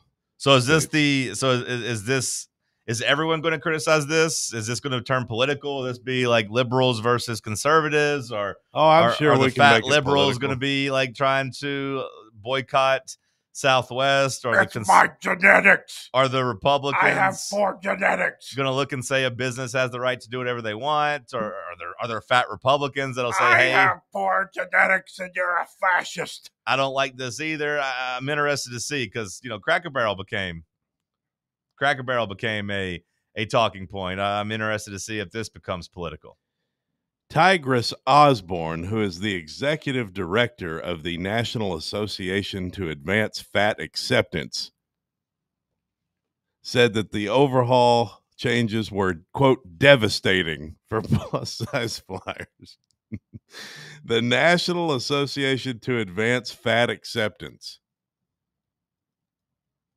I think we've accepted the fact that you're fat. If you can't accept the fact that you're fat, I mean, have a little self-awareness. At least I'm not one of these people, Got to give me a little credit there. At least I'm ashamed of looking the way I do. Damn, that makes me sad. Southwest was the only beacon of hope for many fat people who otherwise wouldn't have been flying. And now that beacon has gone out. They ate right through the beacon. Good batch of headlines. Anything else you want to add? No. I'll just drive. All right, then. Take a bus. Fly Delta. Maybe the other airlines. See, now the fatties are going to come to Delta. Damn it. Allegiance, like, come on in. I'm surprised Allegiance is not already doing that. I feel like Allegiance should be the ones that are fat discriminating because they're cheap and they're nickel and diming. I'm surprised they don't charge by the pound. Your ticket price goes up $3 for every pound. You got bigger problems to worry about if you're flying Allegiant, like a broken wing. Bubba, send us to break. Let's talk sports on Fan Run Radio. We'll talk some Tennessee storylines coming up next. Big Orange Country's home for sports. This is Fan Run Radio. Looking for your go-to spot to unwind, enjoy great food, and sip something new? Then head over to the Casual Pint North Shore, where the craft beer is always rotating, the food hits the spot, and the vibe is just right. Join Fan Run Radio for our first Football Friday broadcast of the year, live this Friday from 3 to 6 at the Casual Pint North Shore. Plus, check out brunch every Saturday and Sunday from 11 to 3 with awesome bites and the perfect pour to start your weekend. Not into beer? They've got wine and craft cocktails too, including favorites like the Old Fashioned and Espresso Martini. And don't miss the Ales for All's Passport Challenge. Visit 6 of 9 participating locations and earn a limited edition t-shirt while supporting the Alzheimer's Association. The challenge ends August 31st, so act quickly and support a good cause. Get all the details at northshore.thecasualpint.com and make your next hangout the Casual Pint North Shore. Hey, football fans, this is Stats. And this is the Sheik, and together we are the Cover Boys, and we cover college football like no one else. Each week, we preview all the big games in college football, and we may not tell you who's going to win, but we'll tell you who's going to cover. Our patented right sides are clicking at 66% against the spread all time. So join us right here every Friday evening at 8 for the Cover Boys on the official voice of Tennessee fans, Fan Run Radio. And enjoy the winners, everyone. Got a flat tire? Strange noise under the hood? Don't stress. Roll into Matlock Tire and Auto Service. From oil changes and brake repairs to brand new tires, Matlock's certified techs do it all. Fast, friendly, and fair priced, Matlock is the home of the price match guarantee. Bring in any competitor's ad and Matlock will match the exact same tire for the exact same price. Matlock Tire and Auto Service. 5 locations in East Tennessee. Visit matlocktireservice.com to find the location nearest you and schedule your appointment. This is Coach Josh Heupel. In football and life, you need a solid defense to protect what matters most. That's where Farm Bureau Insurance of Tennessee comes in. Score peace of mind with Farm Bureau Insurance, the official insurance of the Vols. They're your line of defense. FBITN.com. This is Baseball VFL Cody Brown. Farm Bureau Insurance is the official insurance of the Tennessee Vols. I'm here to be that line of defense for all your insurance needs. Give me a call at 865-992-3871. And go Vols. It's football time at Tennessee, so crack open a cold beer that doesn't fumble the flavor. Garage Beer is 100% beer-flavored beer. No gimmicks, just cold beer. Built for bonfires, backyards, and beating Bama. Garage Beer is proud to be brewed right here in the Volunteer State. So pick up a 12-pack today and look for the drive celebrating Football Fridays at select Garage Beer headquarters around town this fall. American-owned, Tennessee-brewed Garage Beer. 100% beer-flavored beer. Running a business, coaching a team, planning your next big event, you need more than just gear. You need SM Athletics and Logo Solutions. Custom uniforms, branded apparel, promotional products, done right, done fast, and built to show off your brand with pride. From local businesses to high schools to major universities, SM Athletics is trusted by winners. Get real service, get real quality, get noticed. SM Athletics and Logo Solutions, where your brand comes to life. Visit smathletics.com and let's build something great together.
the audio.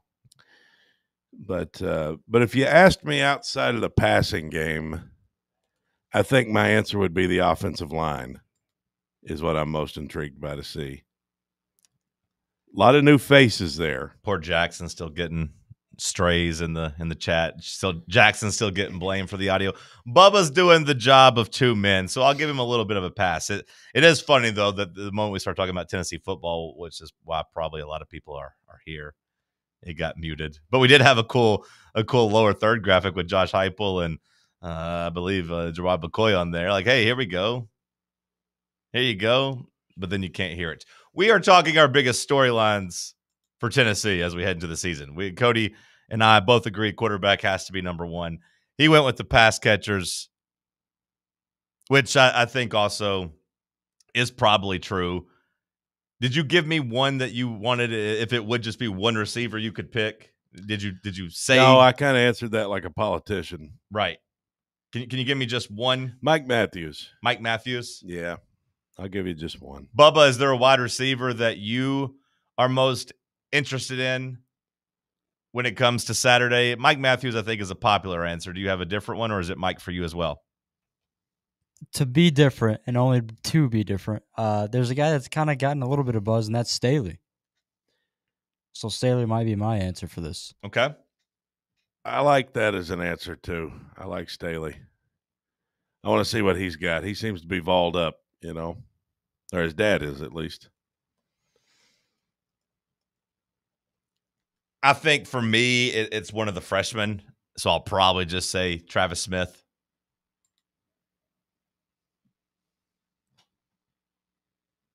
I want to see one of the young guys pop. Now, don't get me wrong, the two guys you guys mentioned, Staley and Matthews, they're both young as well. They are, yes. But Brazel, one of the freshmen. Yeah, Brazel's really the only guy with real experience coming back. Yeah. Which, I think if that was the case for any position group, we'd all be like nervous about it, right? Like there's not a position group you'd really look at and say that you weren't worried about a lack of experience, right? Like even running backs, I think we'd look at and say, man, all these guys are unproven. Well, it's the unknown. And I think people that look at Tennessee from a 30,000-foot view or whatever that expression is, like a national media member may look at Tennessee and just be like, wow, these guys are really replacing a lot on offense. Their quarterback's gone. They lost multiple offensive linemen. Dante Thornton, multiple receivers. Dylan Sampson's gone. Like if you look at Tennessee through that lens, it's easy to see where you might think we'd take a step back if that's how you view the offensive changes. Is there a number 3 storyline after quarterback and wide receiver? Well, I said my next most intriguing spot would be the offensive line. Yeah. That's what I'm in. What about the offensive line, though? Well, just all the new faces. I mean, okay. You're going to start a true freshman, extremely talented guy.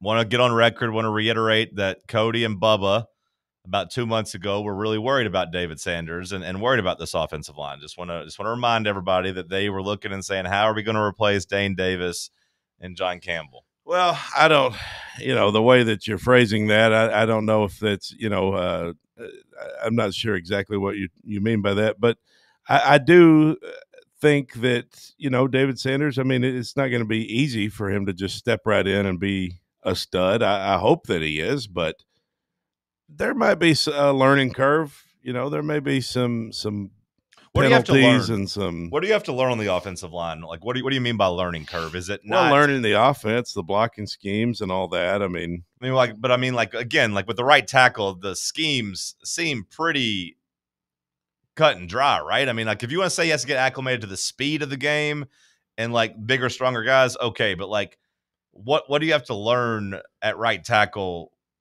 when it comes to the next level? It feels to me, an ignorant non-varsity athlete that didn't, bench 600 pounds and squat 800 pounds at Arkansas. Like it feels like, hey, block the guy in front of you. This is a run play. Clear him out. We want to run through this hole. Well, it's a lot more complicated than that. I mean, there's different schemes on different plays, Well, right. I'm asking like for offensive line, like what is a right tackle doing that's necessarily something that you have to learn with age. I get the idea of like, hey, this team's going to run on the other side. Oh, this team might stunt more. Hey, this team's going to try to draw you in and get you beat outside. Hey, this team's going to send blitzes from the outside. Or yeah, hey, they're going to pick this up. But well, that's what I'm saying. They're going to throw different looks at you, and like you mentioned, the speed of the game and all that. It's just going to happen at a higher level than it does at the high school level, obviously. And so being able to pick up on those things, like, you know, you go up there at right tackle and you say, okay, my job is we're going to I'm double teaming with the guard, this defensive tackle, and then we're breaking off on the linebacker, whichever way he goes. So that's my job on this play. But then you get a shift, or you get a guy who steps up right in the hole. And sometimes it's confusing. You know, am I going straight on that linebacker, or are we still double teaming this? Right, guy? but is that not all like predetermined by, or maybe not predetermined, but determined by coverage pickups and like the quarterback and center? Are they not like in charge of kind of recognizing that and calling out the protections to each lineman? Like it's not. Well, like, are you talking pass plays, or are you talking? Well, I'm talking about pass plays in terms of picking up coverage and what they're going to do and blitzes. Like, I mean, is that not on the quarterback and the center to kind of figure that out? I don't feel like tackles are usually in charge of doing that. Yeah, but as that much message doesn't always get communicated perfectly.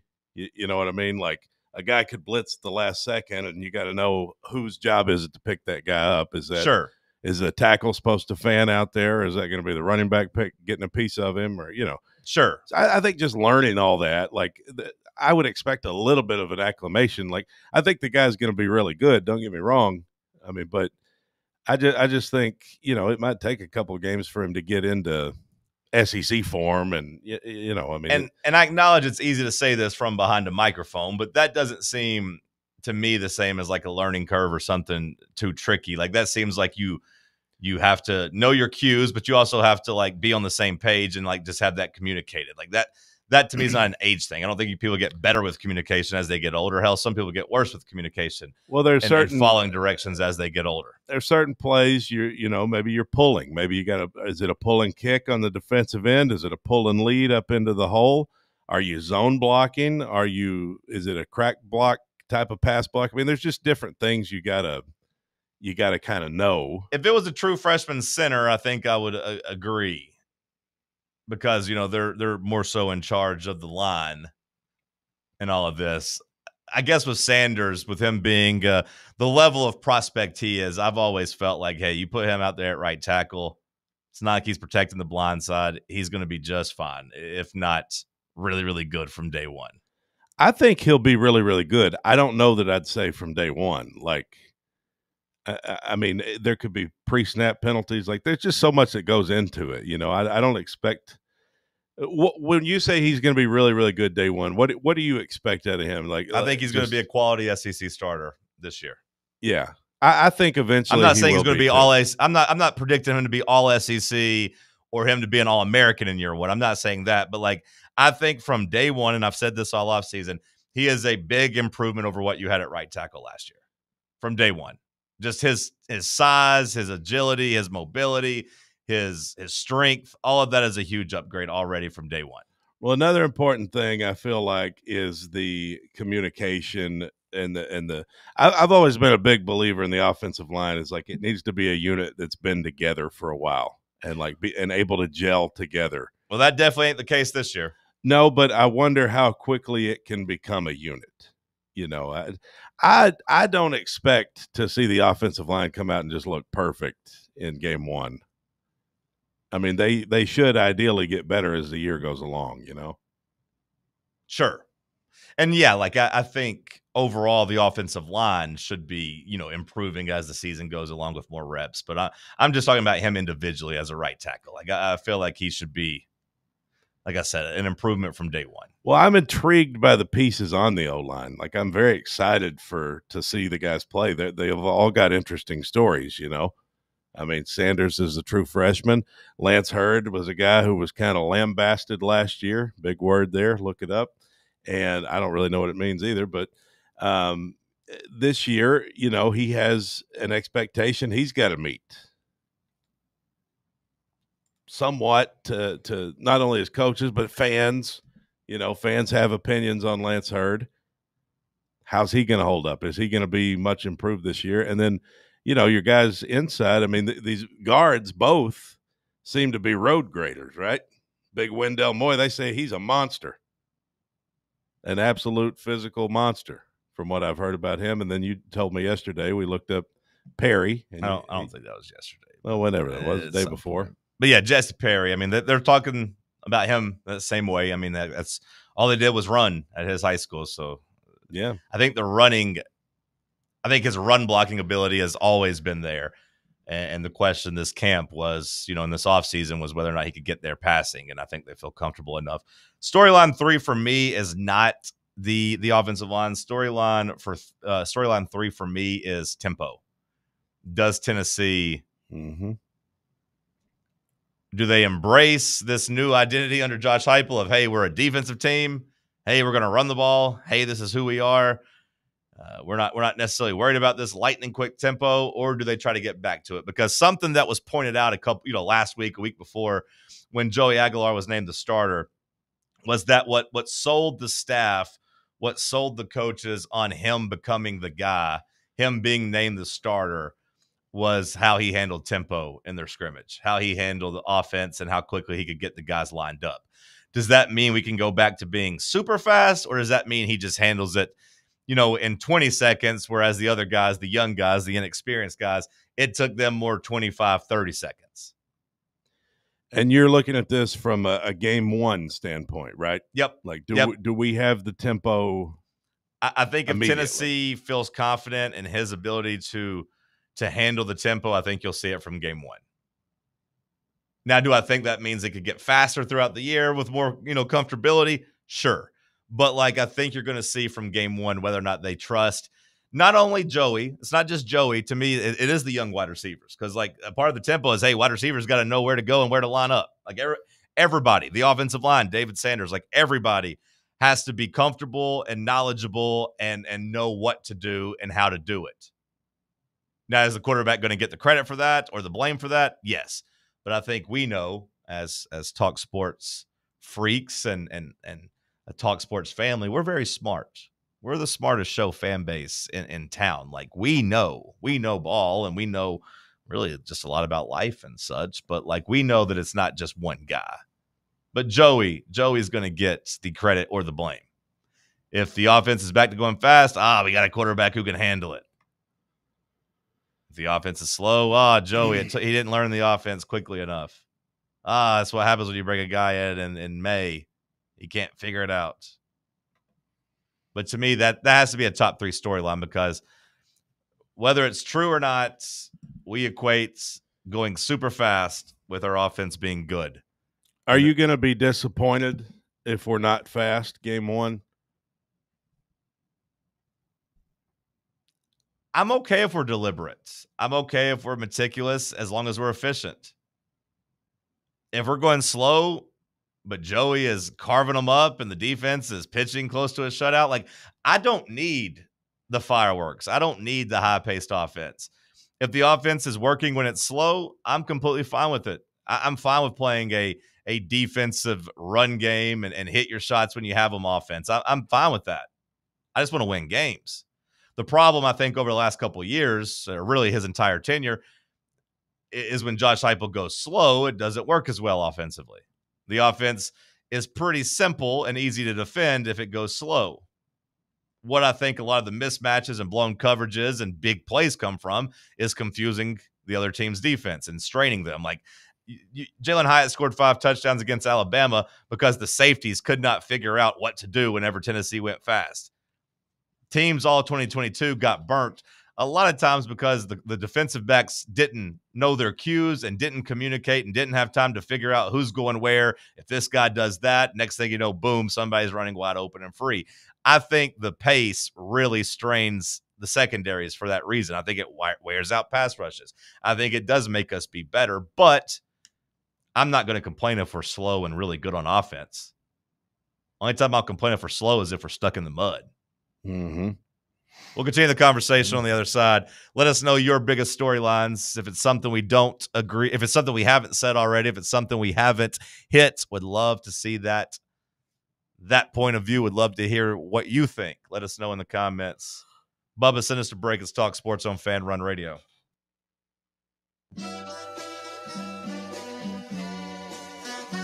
You're listening to Fan Run Radio, the sports humans. Barley's has live music on weekends, general team trivia on Wednesday nights at 8 p.m., and now live sports trivia courtesy of the Knoxville Trivia Guys every Thursday night upstairs. The game starts at 7 p.m. and is free to play for everyone, so head on down to the Old City and show off your sports knowledge and win gift cards to Barley's. Use those gift cards to buy some delicious food and drinks, and you can take it all in with their wide selection of TVs and indoor projectors. Barley's Tap Room and Pizzeria. Yee-haw! I've been hooting and hollering ever since I started betting with the VIP Play app. VIP Play has more than 200 leagues, every bet type you can imagine, live betting and live hosts, all with 24/7 support from real live people when you need them. Start betting better with the VIP Play app today. Don't be a better, be a better with VIP Play today. Download VIP Play today or head to VIPPlayApp.com. Make sure you use the promo code FANRUN to take advantage of their welcome bonus and so they know that we sent you. Gambling problem? Call 1-800-88-99789. Must be 21 or older and located in Tennessee to bet. Citizens National Bank. Life is more fun with a Good Life checking account, offering extra benefits including bank travel. Join us for a trip to Mackinac Island for a stay at the beautiful Grand Hotel. Travel with us to southern Utah to witness the enormous, colorful, and unusual rock formations. Or join us on one of our many day trips. We're always on the go. Citizens National Bank. Banking never felt so good. Member FDIC. Are you ready to make your dream home a reality? Hi, I'm Bo Kregner, and here at the Kregner Group at Realty Executives, we know that finding the perfect home is more than just a transaction. It's about finding your sanctuary, your future, your happiness. Our team is dedicated to guiding you every step of the way, ensuring a smooth and stress-free journey towards home ownership. Whether you're buying, selling, or investing, we're here to help. Call me anytime at 865-742-1035 or just visit us online at bonowshouses.com. Hey Knoxville! Surfside iced tea and vodka, made with real brewed tea, is only 100 calories, 2 grams of sugar, with no bubbles and no troubles. That's right, zero carbonation, so it's easy to sip and enjoy. Headed to a game day or party at a friend's house? Bring an iced tea or lemonade variety pack from Surfside, or try their green tea and new raspberry tea vodka. Find the can with the sunset stripes this season. Surfside iced tea and vodka, sold at bars, restaurants, and stores near you. Surfside iced tea and vodka, sunshine in a can. Must be 21 or older. Enjoy responsibly. The Tennessee Volunteers kick off the 2025 season against Syracuse on Saturday, and the Fan Run radio crew will be watching the game at Barley's in the Old City. You should watch it there with us, too. Kickoff is at noon, and we'll be there before that getting fired up for the season opener. Food, drinks, football, and fun. We hope to see you there.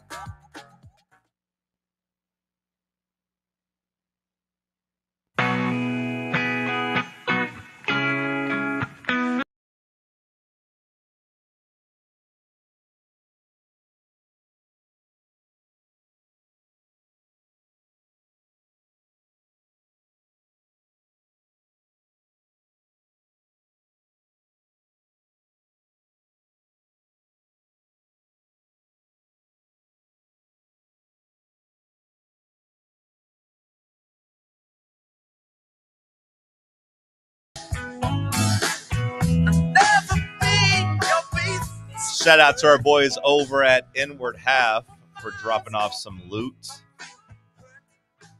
Bubba, I might have you a shirt if you'll quit being a little sad boy.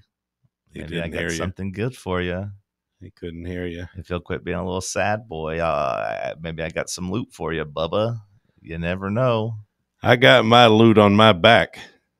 Shout out to Todd, Jackson, the fellas.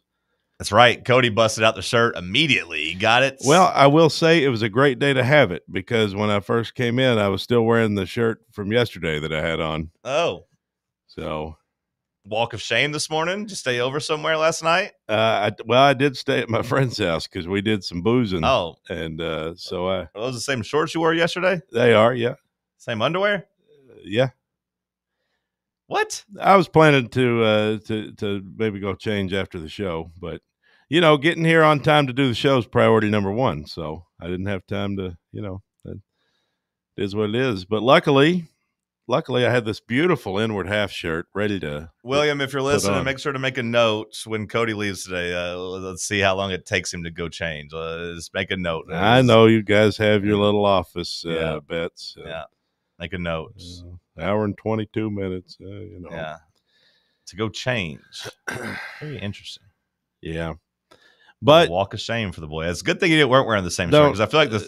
I feel like a walk of shame. I feel like the people in the it's chat. It's called would've, not drinking and driving. It's the responsible thing to do. Never drink and drive, folks. That's a PSA. Sure. But take a change of clothes if you're going to stay the night somewhere. Well, I didn't know. Guy hasn't brushed his teeth. No, sure haven't. Hasn't bathed. No. Hasn't changed his socks. Hasn't changed his underwear. Like this is. You not, can point out all the negatives. This is you not want, workplace behavior. This but is not the way workplace I etiquette. choose. The way I choose to view it is, you know what? The roads were safe because I wasn't on them. That's fine. And that's the important thing. You could have woken up and That's driven the home to take responsible care of all this. Well, when you go to sleep at 2 a.m., 2 a.m. What the hell are you going to sleep at 2 a.m. for? It's tough. You're not 20 years old anymore. You college people kid around anymore. here, you people, I get sick of this. It's a lot of times it's damned if you do, damned if you don't. You Not know really. what I mean? It's Not really. Yeah, no, that's how it is. If I choose not to booze, it's Cody's no fun anymore. Cody doesn't want to hang out. He doesn't want to drink with us. No one was asking you to booze at 2 a.m., or at least nobody here was asking you to booze Well, at 2 a.m. you know how it goes for me. You should know by now. If I start boozing, I'm boozing. I do know how it is, and I'm telling the you, way you're it not goes. 20 years old anymore. I don't feel 20. I Drink can tell until you. 2 a.m. on a Wednesday. That's downright sad. Well, it's borderline problematic. It's not something I wanted to do necessarily, but Well, you not being able to say no is also sad and problematic. Well, like I said, damned if you do, damned if you don't. No. If I say no, everybody says, Cody doesn't want to hang out with us. It's, doesn't want to have fun anymore. So I got to catch flack for that. No one likes a victim. No one likes a victim. I'm not a victim. You're being a victim here. Oh, poor Cody.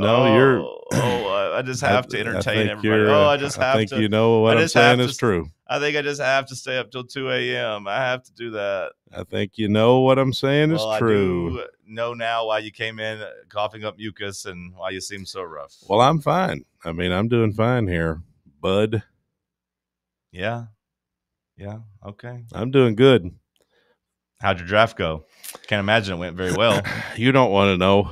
Why are you I asking? don't want to know the ins and outs. I just want to know how you. I do want to know how you feel about the team, positive Well, or bad. my team's projected to finish 10th among 10 teams. So, that should answer the question. I want to be consistent. I don't really care what ESPN says after the draft. That never really bothers me one way or the other.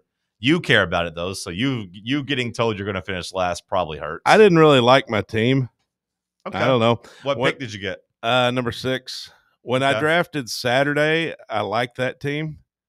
When I drafted yesterday, I didn't like the team so much. So you just roll the dice and see where they land and trust your instincts on fantasy football. I'm typically a pretty good fantasy football guy, so I'm just trying to trust my instincts. And typically when I roll a team out there, we compete for the playoffs. So I usually don't have a bad team. Maybe I will this year. There's a first time for everything.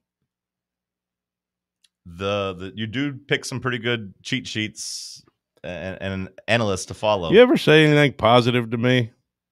Yeah, I like your shirt. I'm definitely thankful you have that shirt on, seeing how everything else on you. Everything about being dirty. nice. Everything about being a nice person. It's all negative with you. Negative. I think I'm very nice. I just said to some people. I just said not you very pick nice good, to me. I just said you pick good analysts to follow. Try being nice. I just said you pick good analysts. If you're nice, I'm nice. Everybody, it works better. Everybody's in a good mood. Everybody's happy. You in a bad mood or are you unhappy? I'm fine. Okay, well, good. Fine right now. Just prefer you be nice. Sounds like I'm being nice. If you're in a good You mood and should choose happy. kindness and Just joy. checking. I told everybody in the chat to say something nice about you. I was trying to be nice. I don't need people. I don't need you. I said, hey, everyone say something nice about Cody's weight. Well, that's just condescension. No. Speaking of weight, Buck wrote in, I said maybe these fat people should get their own planes. And he said they do have their own planes. They're called jumbo jets. We did come up with that business idea a couple of years ago. We never got like all the way fully fleshed out, but just an airline for fat people. Yeah. Just have fewer seats, bigger seats. Bigger seats. Well, the problem is the airlines more expensive. The profits would go down. It doesn't really work for the airlines. Now, okay, well, we just got strategically. Is it problematic if we put a fat section, or you have to identify? Maybe we just do some self-reflection. Hey, do you identify as skinny, medium, or fat? If you're fat, okay, well, we're going to put you in this. These are your seat options because we want to sit you next to a skinny person here. We don't want two fat people sitting next to each other. We're going to try to balance it out. We got 20 tickets for fatties, 20 tickets for mediums, 20 tickets for skinny people. Let's match it up. Yeah, and you could spread them out appropriately. Exactly. I mean, it's just more work that goes into it that way. When you're building your defensive line, you don't put 4 fatties out there, right? You don't put 4 jumbo guys out there. No. Typically your edge rushers are going to be a little bit skinnier and faster. Well, there's different packages for different downs. Exactly. I mean, your goal line defense, that's going to be all big boys. Sure. But your third down defense, again, you want some guys who can come off the edge and get to the quarterback. Your NASCAR package, whenever it's time to come out there and get to the quarterback. Yeah, different personnel for different situations. I mean, that's football. Bubba, what's the biggest storyline on defense for you in the Syracuse game? Because so far, Cody and I have given three storylines. Really, we've given 7. What would that be? No, because we had different ones. Would that be 6, 7, 4, 3? Hell, I don't know. But all of the storylines we've given so far have been offensive. I want you, Bubba, my beautiful baby boy. I want you to give me your biggest storyline for the defensive side of the ball. I'm gonna go with secondary. Okay. We've got Colton Hood kind of replacing Jermod McCoy here. We've got Caleb Beasley, who's kind of inexperienced at his role. He had 4 total tackles last season, kind of playing in, games like Chattanooga, Kentucky, Vandy, stuff like that.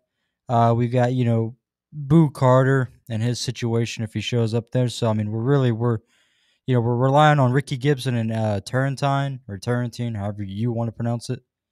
I'll call him Turrentine. So aside from those 2 guys, I mean, it seems kind of iffy back there. Also, somebody else pointed out earlier, but I like the idea of also paying attention a little bit to the linebacker core, just because, recency bias, we kind of got lit up a little bit the last game we played. Granted, that's been months ago, and different people and packages and philosophies and, other things like that happen in the offseason. But for me, yeah, again, reiterating the secondary. Now that I've got you on the microphone, why did you tell me Jared Stidham was the Titans' backup quarterback yesterday? I was gonna wait till the in case we missed it. Were you doing a bid? Were you doing a bit there? Like, were you trying to do something funny and I missed it? Like, or did you misread the internet? Like, what the hell happened there? I went halfway through my day yesterday thinking, when the hell did we get Jared Stidham as our backup quarterback? Did we trade for him? I couldn't find anything on it. I have friends asking me about it. Like, what the hell were you doing there at the end of the show yesterday? So as a Colts fan, I could lean into it and say maybe I was just trying to get a rouse out of you. Sure. But I got centelled. Okay. So you got duped. I saw a tweet from a guy, and I didn't see, I didn't verify his account, Okay. I just saw Stidham to Titans. I was like, this works for me. Okay. Yeah, it's very important to verify. It is very important to verify because, at the end of the show, when I kick it to you for what we miss, I need to be able to trust that we actually missed it. Yeah. Jared Stidham, he's still on the Cowboys, not Cowboys. No, you did it again. He's on the damn Denver Broncos. The Broncos. Well, hey, C comes after B. It's really easy to get mixed up somewhere. Denver. Denver, Dallas, both D's, okay, I guess, but he's in Denver, not with the Titans. and not with the Cowboys. We also have two Mullins in the chat. I wonder if they're related. There's Austin and there's Tanner. Austin, are you brothers? Tanner, let us know if you're related. Bubba, get us to our hour 3 break because hour 2 is over. Finished. Finito. Sam Beard should be coming in a little bit. We're going to do our college football playoff auction. So, Bubba, be thinking about how much of $100 you want to spend on your roster. We're trying to get as many college football playoff teams out of 5 possible. Does that make sense? I love this time of the year. Well, what question do you have? I'll figure it out. Sometimes you say that, but I don't think you actually figure stuff out. I'll give it the old college try. There's something about you, Bubba, that makes me think you weren't a very good college student. You might be right. Which neither were I. I'm not pointing fingers. Like I just know what it looks like when I see it. I'll blame it on burnout. Hour 3 coming at you. Stick with us. The flagship station for Tennessee football. Fans. Fan Run Radio. Yeah, it's another day, but what kind of day is it really? A day of doom scrolling? Laundry day? Nah, it's a White Claw day. Light and refreshing tasting, uniquely cold way filtered. There's an iconic flavor for everyone. So grab a pack, grab your friends. Make the most of each day with those who matter most. When you're together with White Claw, every day is a once-in-a-lifetime experience. You just gotta grab it. White Claw. Grab life by the claw. Please drink responsibly. Hard seltzer with flavors. White Claw Seltzer Works, Chicago, Illinois. Your phone's blowing up, but you're in the driver's seat. Ignore the buzz, keep your eyes on the street. No text back, no scroll, just let it wait. Attention on the road, that's the only way. Phone's blowing up, but you're in the driver's seat. Ignore the buzz, keep your eyes on the street. No text back, no scroll, just let it wait. Don't drive distracted. A message brought to you by the National Highway Traffic Safety Administration, Project Yellow Light, and the Ad Council. A brand built in Tennessee and born from the love of the game, Inward Half revolutionizes golfing comfort. Crafted by a former pro and dedicated enthusiast just like you, our luxury performance wear guarantees you stay cool and comfortable through every swing and every day. We're not just a brand. We've set out to create a lifestyle for those who understand that impeccable style and premium performance are a hole-in-one. Enjoy the walk-in with Inward Half. It's time for the North Knox Siding and Windows High School Football Player of the Week. Brought to you by North Knox Siding and Windows. Call 865-689-0505 or visit them online at northknoxsidingandwindows.com. This week's North Knox Siding and Windows High School Football Player of the Week is Catholic High School defensive back Chaz Smith. Smith led the way defensively with 4 tackles and 2 interceptions, including the game clincher in Catholic's 20-6 win over Murfreesboro Riversdale on the road last week as the Irish begin the season 1-0. Catholic High School's Chaz Smith, this week's North Knox Siding and Windows High School Football Player of the Week. North Knox Siding and Windows, locally owned and operated, they can handle all your siding, window, gutter, and roofing needs. Call 865-689-0505 for a free estimate or go online to northknoxsidingandwindows.com. Attention service members and veterans. Introducing the Griffin Law Firm, your trusted ally in military legal matters. From court martials to benefit claims, at Griffin Law, your mission is their mission. Here's VFL Marshall Griffin. As a veteran and retired military attorney, I've successfully defended lifelong benefits and helped preserve professional futures. So I know that when you hire a military justice lawyer, you maximize your chance to get relief. With my unique experience, I can advocate for you because there's no military matter that's too big or too small. Let us help you make these critical decisions that could affect the rest of your life. Remain silent. Request counsel. Call Griffin Law. For a free consultation, call 888-707-4282.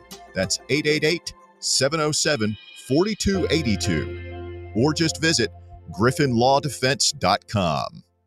Got a problem tree looming over your home? Call ECR Total Landscapes. Whether it's trimming, removal, or storm cleanup, our certified pros get the job done safely and efficiently. We're licensed, insured, and ready 24/7 for emergency calls. Big or small, we cut them all. ECR Total Landscapes. Call now for a free estimate, 865-384-2012, and mention promo code FANRUN for free stump grinding on any tree removal now through the end of the year. Also, visit us at ecrtotallandscapes.com. You're listening to FM 105.7 and AM 1340, WKGN Knoxville, and W289CU Knoxville, Fan Run Radio. Round 3. The world's greatest radio show. The world's greatest radio show in Tennessee. Power Rankings, Tuesday Trivia. John Reed and Cody going wild, no Olivia. Wood grain on my leather seats. I got the whole team eating like I'm Johnny Eats. Morning booming from 7 to 10, ayy. Talk sports while I'm chewing a Zen, ayy. Talk sports while I'm riding to work. All the ops take a ride in a hearse. East Knoxville, ayy. Morning booming from 7 to 10, ayy. Morning booming from 7 to 10, ayy. Morning booming from 7 to 10. All the ops take a ride in a hearse. East Knoxville.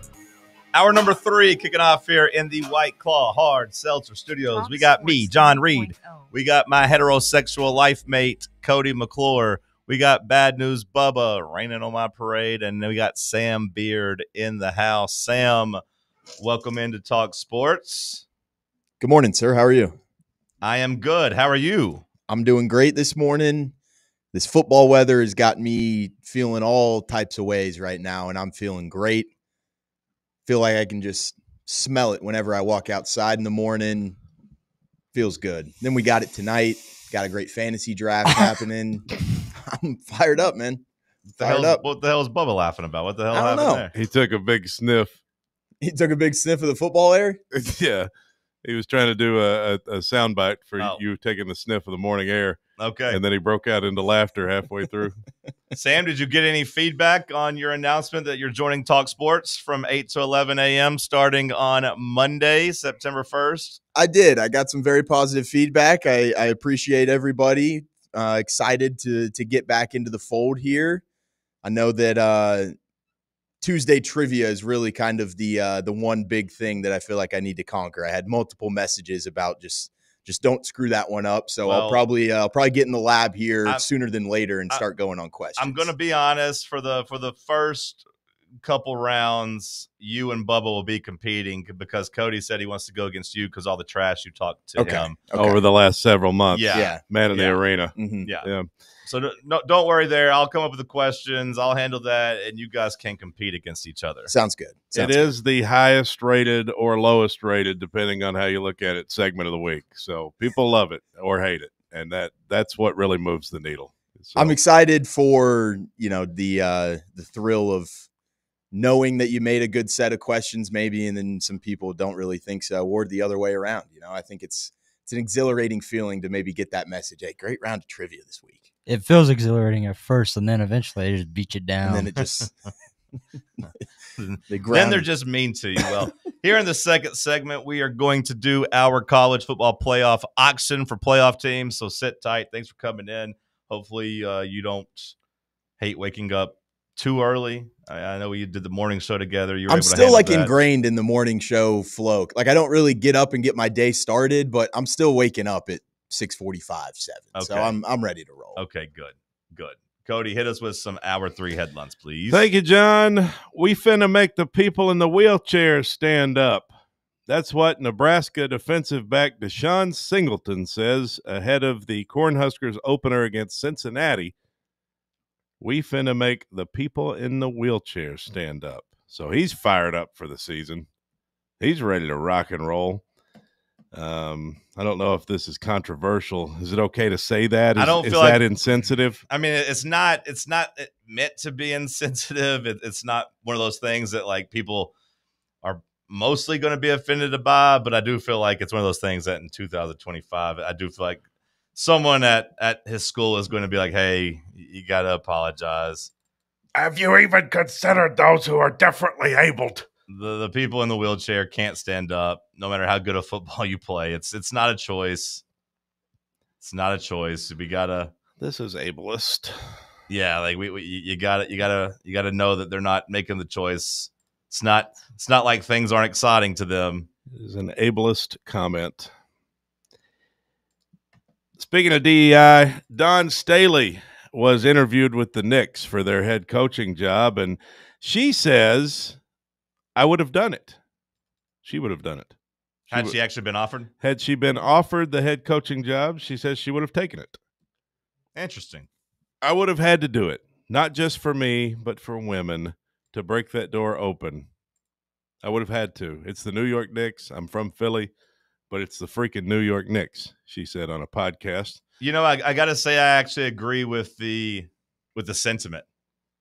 Like, I do feel like if you are a woman respected enough to get the offer to coach the New York Knicks, you kind of got to do it. Oh, 100%. There's just certain jobs you don't turn down. There's certain opportunities you don't turn down. Even if you're happy and you don't want the pressure, you don't want the stress, you got to do it, like she said, to kick the door down, just to give other people a chance to do it, to show that it can be done. I mean, I remember growing up, you know, it wasn't necessarily about NBA teams, but I always, you know, the people wondering, could Pat Summitt coach the men's team? Could she have coached the Vols, you know, the men's team? Could she have done that?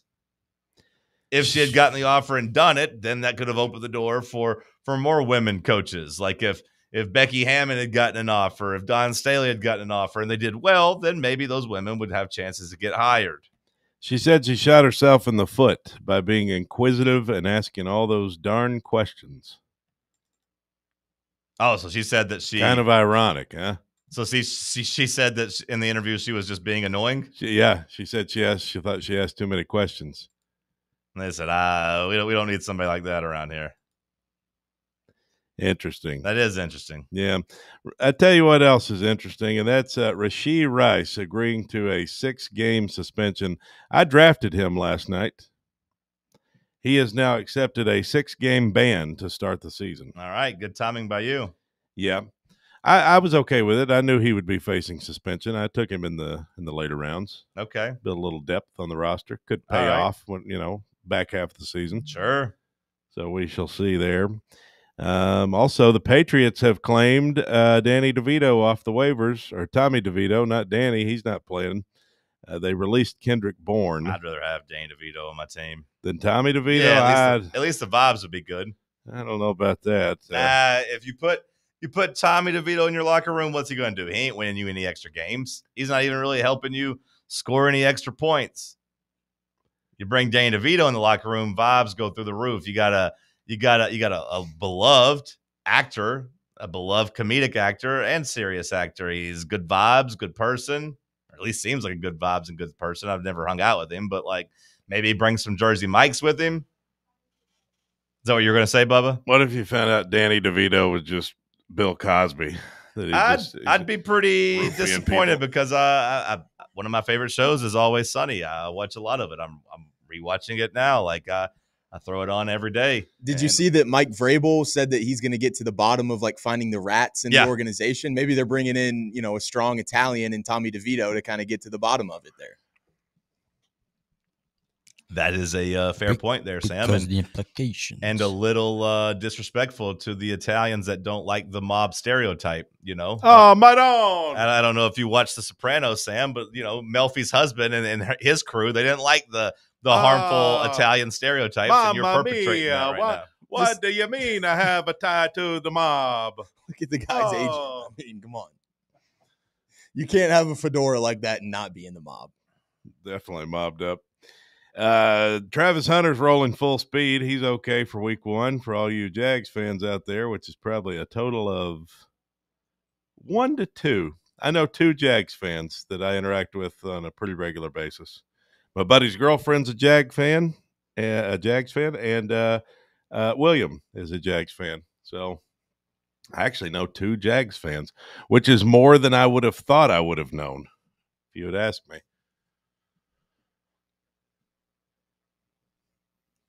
Okay. Moving along, the 49ers will not trade Jawan Jennings. GM John Lynch says that ain't happening. Not doing that. I feel like it's too late to make any trades right now. Jennings requested a trade a while ago. The Niners did not grant it. He asked for it, and we've moved on. We're not doing that. We're moving forward. They going to give him a new contract? Well. Or are they just going to be like, hey, deal with it, buddy? Sit here. Jawan currently experiencing a calf injury. I want to sell like the 49ers this year, but man, every time I look at their schedule, I'm just like, it's so easy. But then I'm like, does that actually matter? Because it changes every year in the NFL. Like everyone that was looking at their schedule this time last year that had the Washington Commanders on it probably thought, oh man, an easy win. And then it ended up not being an easy win. People thought the Vikings were going to be an easy win for sure last year because people were looking at them with Sam Darnold and saying, they're going to take a huge step back. Their over-under was only like 6 last year. They won 14 damn games. So, like, I don't know if the strength of schedule really matters, but I don't like the vibes in San Francisco. I don't like the receiving core with the way they're all acting, the way they're all banged up. But at the same time, the biggest threat in their division, their quarterback's like dead. We don't know if Matthew Stafford's even alive. So maybe the 49ers will be okay.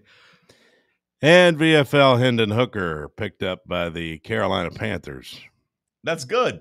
That's good. I wasn't sure if he would or how quickly he would find a new team. Tennessee had 27 former players land on the 53-man rosters. Can you name them all? Okay, give me that one more time. I'm sorry. Tennessee had 27 players. Oh, no, I cannot name them all.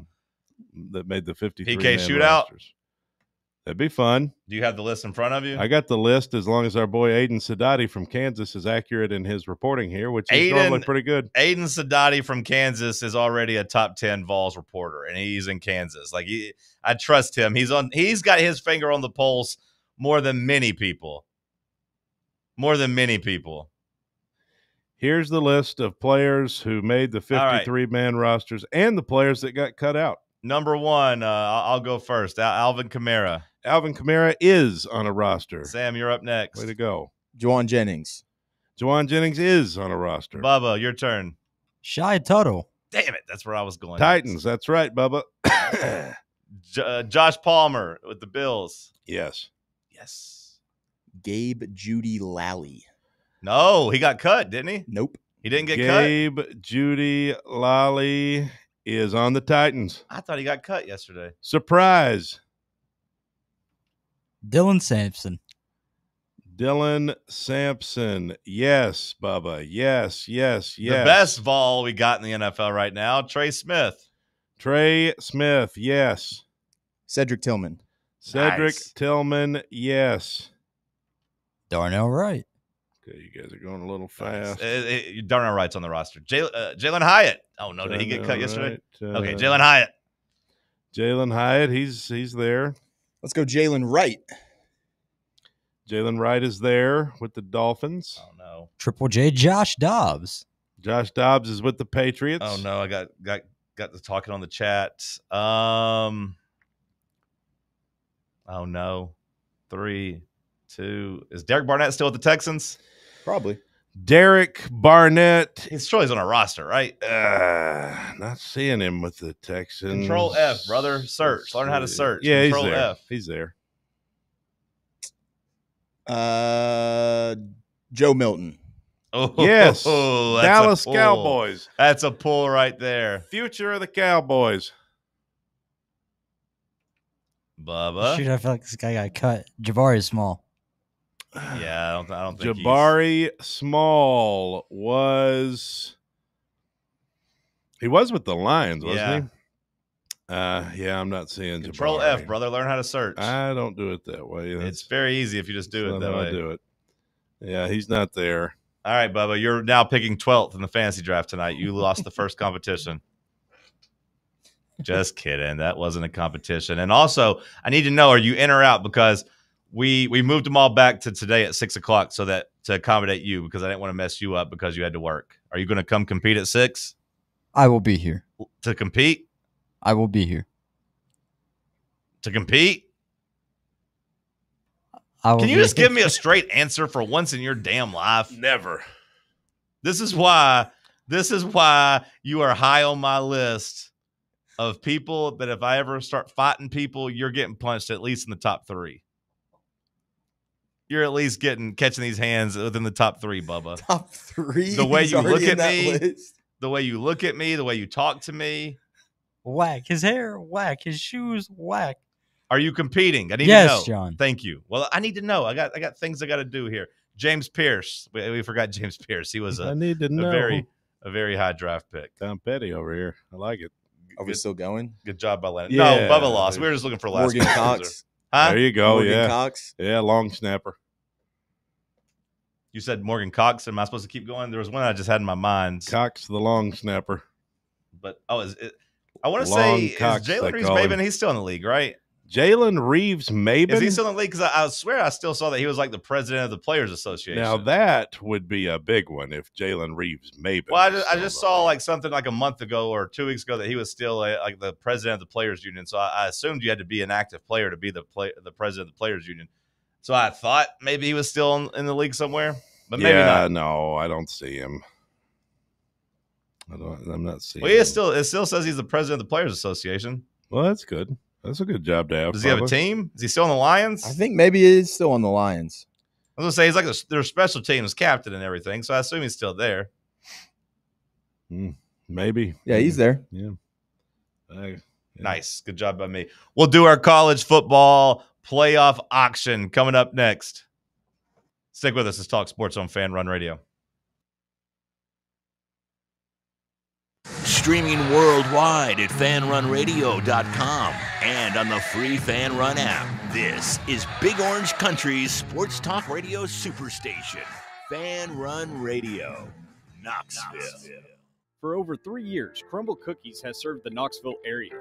From Clinton Highway to Parkside Drive, even our friends out in Maryville have reached you, our fans, with the best cookies in the game. This fall, Crumble is gearing up for yet another fantastic season. Whether you're tailgating or looking for a pick-me-up after getting the kids from school, Crumble has you covered. Download the Crumble app to check out this week's rewards and features. And stop on by. Tell them Fan Run sent you, but don't miss the cookies. North Knox Siding and Windows is a complete exterior home improvement company that can help you with all your home exterior needs. If your home needs new siding, windows, doors, gutters, handrails, a deck, or a new roof, then give my friends at North Knox Siding and Windows a call at 865-689-0505. You can also visit their showroom at 5618 North Broadway. Locally owned and operated and proudly serving all of Knoxville and the surrounding areas, North Knox Siding and Windows. Online at northknoxsidingandwindows.com. Friday Night Lights are back, and that means so is the SM Athletics Friday Night Scoreboard Show. Join me, Tim Hill, a.k.a. Vols Tim 85, and my crew every Friday night starting at 9:30 p.m. Live action, live calls, and all of the biggest talking points in East Tennessee high school football. It's the Friday Night Scoreboard Show presented by SM Athletics right here on Fan Run Radio, 1340 AM, the free Fan Run app, and streaming live on YouTube on Fan Run TV. Got a problem tree looming over your home? Call ECR Total Landscapes. Whether it's trimming, removal, or storm cleanup, our certified pros get the job done safely and efficiently. We're licensed, insured, and ready 24/7 for emergency calls. Big or small, we cut them all. ECR Total Landscapes. Call now for a free estimate, 865-384-2012, and mention promo code FANRUN for free stump grinding on any tree removal now through the end of the year. Also, visit us at ecrtotallandscapes.com. White Claw is taking hard seltzer to new heights with White Claw Surge. At 8% alcohol, White Claw Surge is a stronger wave of refreshment that doesn't compromise on taste. Available in 4 bold waves of flavor like ripe blackberry, citrusy blood orange, zesty natural lime, and tart cranberry. Check out your favorite retailer in-store and online for the White Claw Surge Variety 12-pack and 16-ounce single-serve cans. White Claw Surge. Please drink responsibly. Inward Half is committed to the game and the memorable moments that happen in between. From the tee box to the tailgate, from the green to the big game. For the first birdie with Dad, the first big win with Mom. Friday night lights, Saturday superstitions, Sunday traditions. Fall into the comfort and unparalleled performance of Inward Half. This fall, enjoy the walk-in.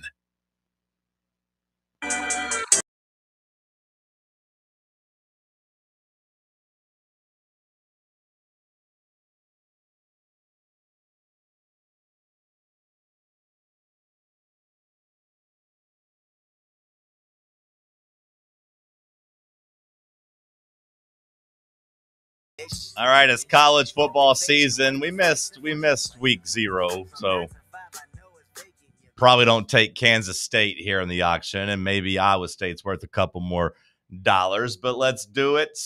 Last year I dominated this. Last year was complete domination. Did you? Yeah. Did you dominate it? 4 of my 5 teams made it. Oh, you're so smart. Absolutely dominated. You're so smart.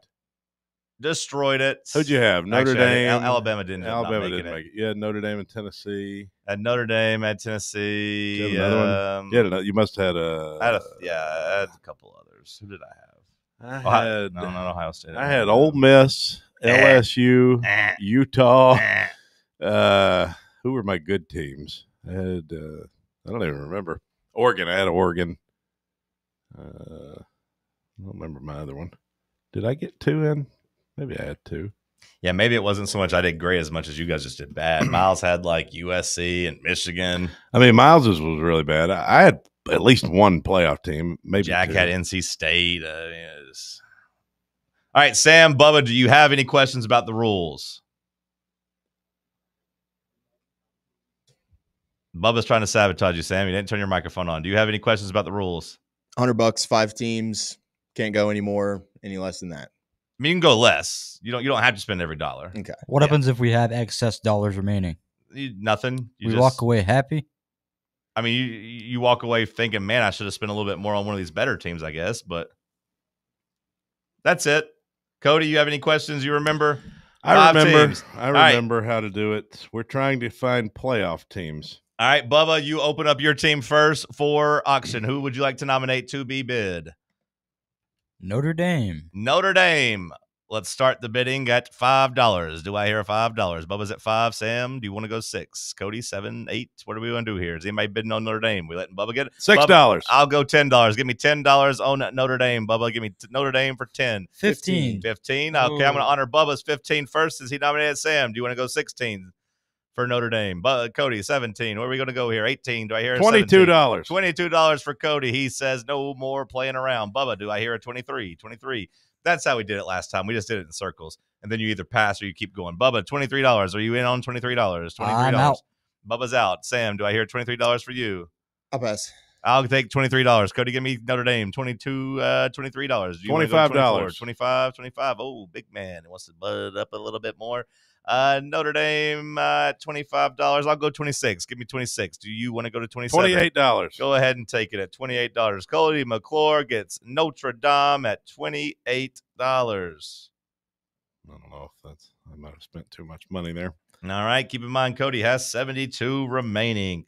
All right, Sam, who would you like to nominate? Who do you think makes the playoff, or who do you want to see bid on? I will go with Utah. Utah. We'll open the bid at $5. We'll open the bid at $1 for Utah.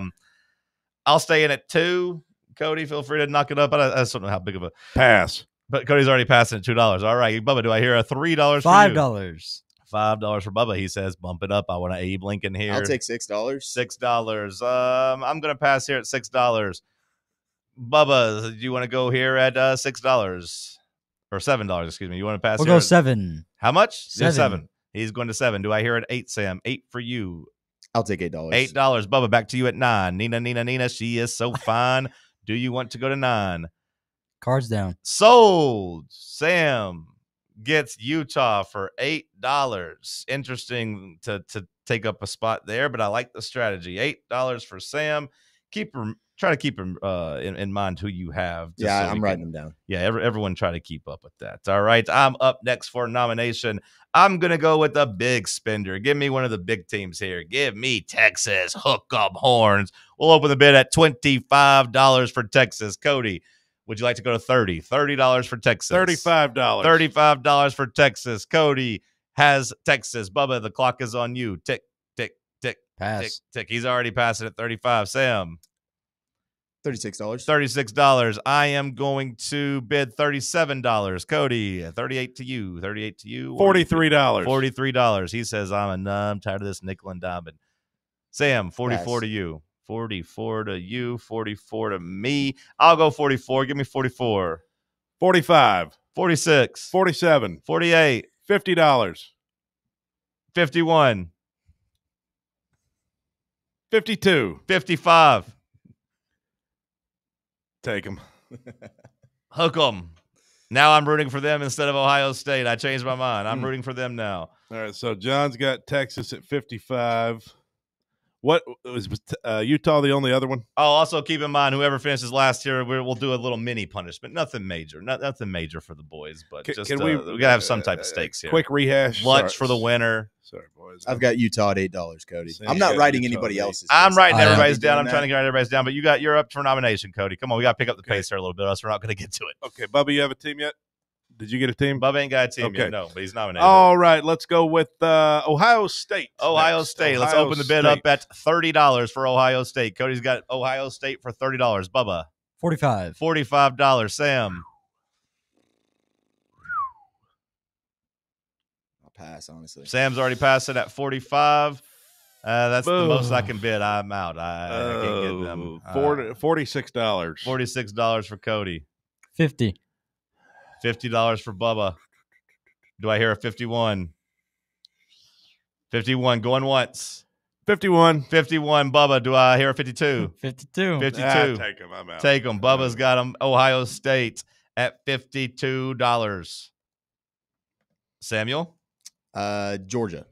Georgia. We'll open the bid at $35 for Georgia. I will pass. Pass. Oh, no. $40. $41. $45. $50. 53. I'll go 55. 56.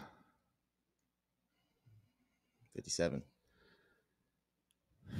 Do I hear a 58? Cody McClure, do you want to go with the big 5-8? Going once.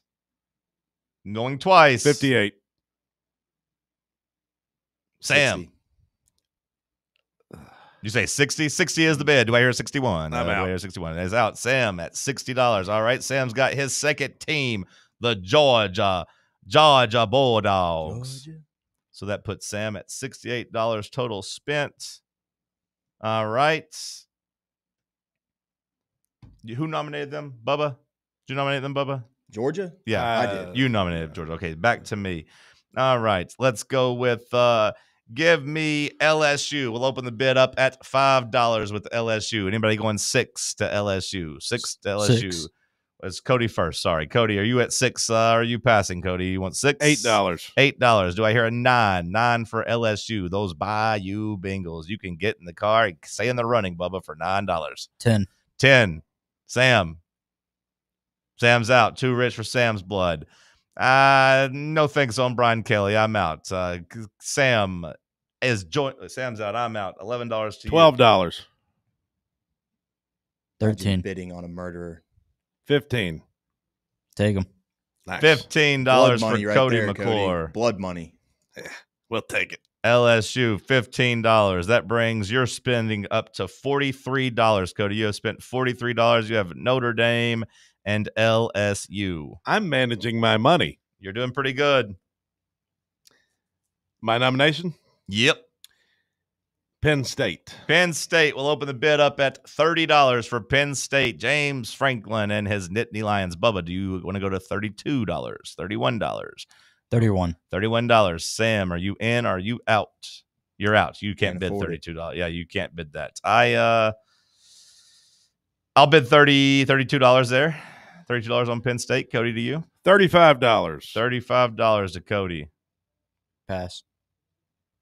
36 for me. 38. You can have them.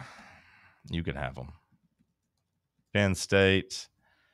38 for Cody. Can I get a total for everyone? You're supposed to be keeping up with this, Sam, but I'll do the best I can. 68 I have for 48 you. left. Okay. Bubba's got one team. John's got one team. He's got $45 left. I have currently spent 43 plus 38, whatever that is.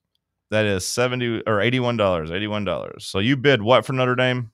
$28. 28, and you bid 10 for LSU. 15. 15 for LSU, and then what was it? 30? 38 for Penn State. 38 for Penn State. Sam bid $8 for Utah. He bid, what was it for Georgia? 60 for Georgia. 60? Mm-hmm. I bid 55 for Texas. Bubba, you bid 52 for Ohio State. Okay. It is my turn to nominate. Is that correct? Is that right? Did you nominate Penn State, Sam? No. I did. Cody did. Hell, I'm all mixed up. Bubba, your turn for nomination, please. Ole Miss. Bubba's in at $5 for Ole Miss. Sam. Yeah, I'll take $6. 7. 8. Please quit skipping Cody. I'm out. Sorry. All right. 8 for Bubba. 9. Do I hear 9, Sam? I don't think I like Ole Miss that much this year. And I'm broke right now. So does that mean you're out? I'm out. I'll take 9 for Ole Miss. 10. You go ahead and take them, Bubba. Ole Miss, $10 to Bubba. Congratulations. Sam's pick. Sam's, I believe. Let's go with Illinois. Illinois. Brett Bielema's Illinois Fighting Illini. We'll start the bid at $2. $2. I'll go 3. Cody, do I hear 4? Big Brett Favre. 4. Little 22. Bubba, 5. A big Abe Lincoln to you. You in or out? 5. Sam, $6. I'll take 6. I'm out at $6. I'm out. Cody, $7 to you. I'm out. Bubba, $7 to you. Out. Wow. Sam gets them for $6. Illinois, and that schedule could be this year's Indiana. I'm hoping. $6 for Sam. Probably good value there. $74 total now for Sam. He's got 26 remaining. All right, back to me for nomination as we look for our playoff teams. Give me Oregon. We'll start the bid at $5 for Oregon. Cody, do I hear 6? 6. Bubba. 7. Sam, do I hear an 8? Do you want to be great? I'll pass. You're passing. I'll take 8 for Oregon. Give me 8 for Oregon. Cody, 9. Steve McNair, RIP. I'm out. 9. 9 for Oregon for Bubba. Ooh, this is tough. Do I want to go 10? Do I want to go 10? No, I'm passing. You have Oregon for 9. Oregon for 9, Bubba. That brings your total to $71. $71 for Bubba. You got 29 to spend, a max bid of 28. Cody, you're up. Bubba's got all those. Oregon for $9 is a pretty good value. Yeah. I'm worried that my draft strategy is falling apart here. I'm worried about it. All right, I'm going to nominate Clemson. All right, we'll start the bid at $10. $10 for Clemson. $10. You have $10. Bubba, 11. 11. Sam. 12. 13. 15. Pass. Bubba passes at 15. I'll take 16. 17. 18. 19. 20. I can't go any higher. Cody ain't got no more money. $20. Sam, you going to 21? Yeah. 22 for me.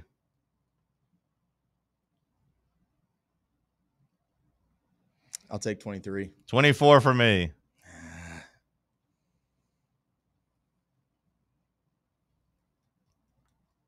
25. 26 for me. You're out of money. Clemson for $26. Let's go. Clemson for 26. That brings my total up to what's 55 plus 26. That would be 81. We're both at $81. Yeah, now we're all kind of broke. I got a bargain there at 19. All right, Bubba, you're up next for nomination. Alabama. Alabama. Who wants to spend their money on Alabama? We'll start the bid at $5. Sam, do you hear 6 for Alabama? Take 6. Give me 7 for Alabama. Cody, 8. Do you want to be great or do you want to be late? $10 for Alabama. $10. He bids $10. 11. Joey Kent, 12. Marcus Nash, 13. I'm in at 13 still. Cody, $14 to you. $14. Bubba, 15. 15. Sam. 18. Sam goes to 18. I'm out. I don't want them. Cody, this would be your 19. You can't bid 19. I'm sorry, sir. You're out. 18. He bid 18. Bubba, do you want to go to 19? 19. 19. Sam, do you want to go to 20? 20. Bubba's back to you. Pass. Sam gets Alabama for 20. That's a pretty good value there. Sam now at $94. Only 6 left to spend. And he has the nomination. 6 left to spend. Let's go to Texas Tech. Texas Tech. We'll start the bidding at $1. I'll go to 2. Cody. $5. 7. Out. Sam's out. I'm out. Do I hear an 8, Cody? $8 for Texas Tech. I'm out. Bubba, congrats. You are now the owner of Texas Tech at $8. Bubba, you have 1 roster spot remaining. And 22 left. And, well, by my count, you have 21 left. You have 79 bid, I believe. Is that correct or no? I had 62 plus 17. Yeah. 79, yeah. Yeah, I can't do math over there. Is that me up next? Yep, that would be me next. Let's go ahead. I got Ohio State for 52, which left me 52 48. plus 10 for Ole Miss. Bubba is 62. 9 for Oregon is 71, correct? Wait, it was 62 plus 9. Yeah, it would be 71. And then 8 is 79. You have $21 remaining. 7. Huh? Texas Tech wasn't 7? Was Texas Tech? Okay, Texas Tech was 7. Sorry, I had 8 there. Okay. Apologies there, Bubba. Egg on my face. Bubba for $78. You have 22 remaining. Let's go ahead and see if Bubba wants to spend that money. Ooh, now we don't got any elite teams left. Who's up for nomination? I'll go with South Carolina. Give me South Carolina for $3. South Carolina. Cody, 4. Do you have 4? Nope. He's passing at 4. Bubba. Pass. How Sam. much was it for? $4. Pass. Oh, man. I don't want South Carolina for $3. Oh, man. Throw him back in the bin. I can't. Son of a gun. I'd rather go buy a biscuit from McDonald's or something for $3 than get South Carolina. I wish I had one of those right now. Yeah, admittedly, I was just kind of looking at the AP Top 25 for nominations, and then I get stuck there. Damn it. You're going to have money left over, possibly. Yeah, and no teams that I like. All right, Cody, you're up. All right, I'm gonna put Miami on the board. We'll start the bid at $3 for Carson Beck in Miami. Bubba. Pass. Sam. $4 to you. Do you leave in Carson Beck? No. Oh, wow, Cody, you get Miami for $3. You're going to have money left on the board too, big guy. Wow. Should have spent more. Wow. Okay. Okay. Look at us. Bubba. You got 1 roster spot remaining. SMU. SMU. We'll start the bidding at $2 for SMU. Sam, do you want to go to $3 for SMU? $3 for SMU to get back to the playoff. Do I hear $3, Sam? Pass. Pass for here too. Cody, do you want to make that your next team on your list? You got some money to spend. Do you want SMU? Do you want SMU? No. Nope. Passing on SMU. Congratulations, Bubba. You have SMU for $3. You are now eliminated. You have your 5 teams. Bubba's 5 teams: Ohio State, Ole Miss, Oregon, Texas Tech, and SMU. Sam. I will nominate Indiana.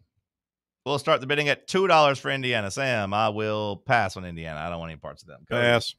All right, Sam, you have Indiana. All right, Indiana for $2.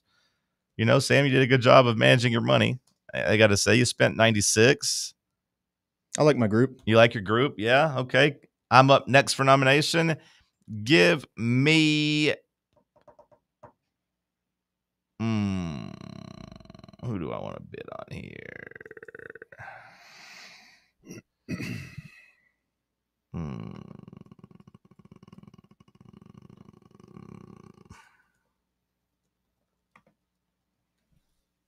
Who's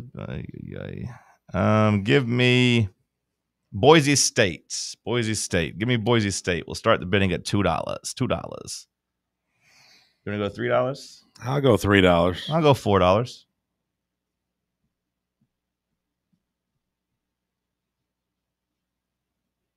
$5.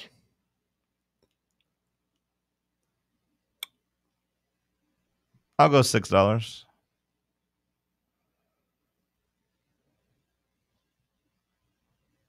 I mean, there's got to be a group of 5 team. Will it be them? I think I'll let you have them. All right, then.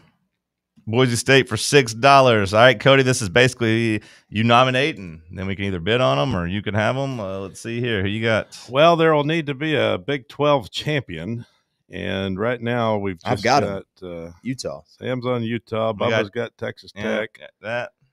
I'll go with Arizona State, I guess. We'll start the bidding at $2. I'll go $3. Yeah. Yeah, I'm just going to put all my money up there. Okay, well, you got Arizona State. Arizona State, congrats to you. For how much? It doesn't matter. $16. We'll call it $5 just because that was my max bid. Right? It doesn't really matter. We'll call it $11 since that was the max bid. I don't know if I want them, but all right, so I just get the last pick of everybody else left. Who do I want? Let's see here. Florida. Oh, wait. I know. I'm Volled up. Give me the Vols. I'll take Tennessee. Worked for me last year. They won me the league last year, and they might win me the league again this year. All right, so here are the rosters. Cody McClure, you have Notre Dame at $28, LSU at $15, Penn State at $38, Miami at $3, Arizona State at $11. Feels like 3 playoff teams? 2. Sam, you got Utah at 8, Georgia at 60, Illinois at 6, Alabama at 20, Indiana at 2.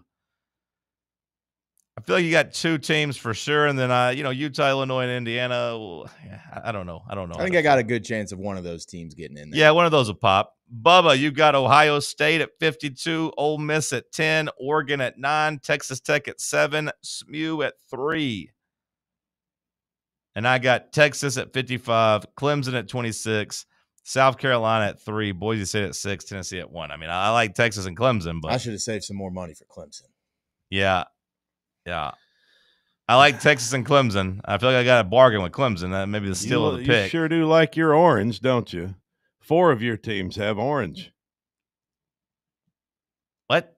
4 of your teams have orange. Everybody but the Cox. Yeah, I think of Boise State as blue, but you're right. They do have orange there. No orange on the Cox, but everyone else has orange.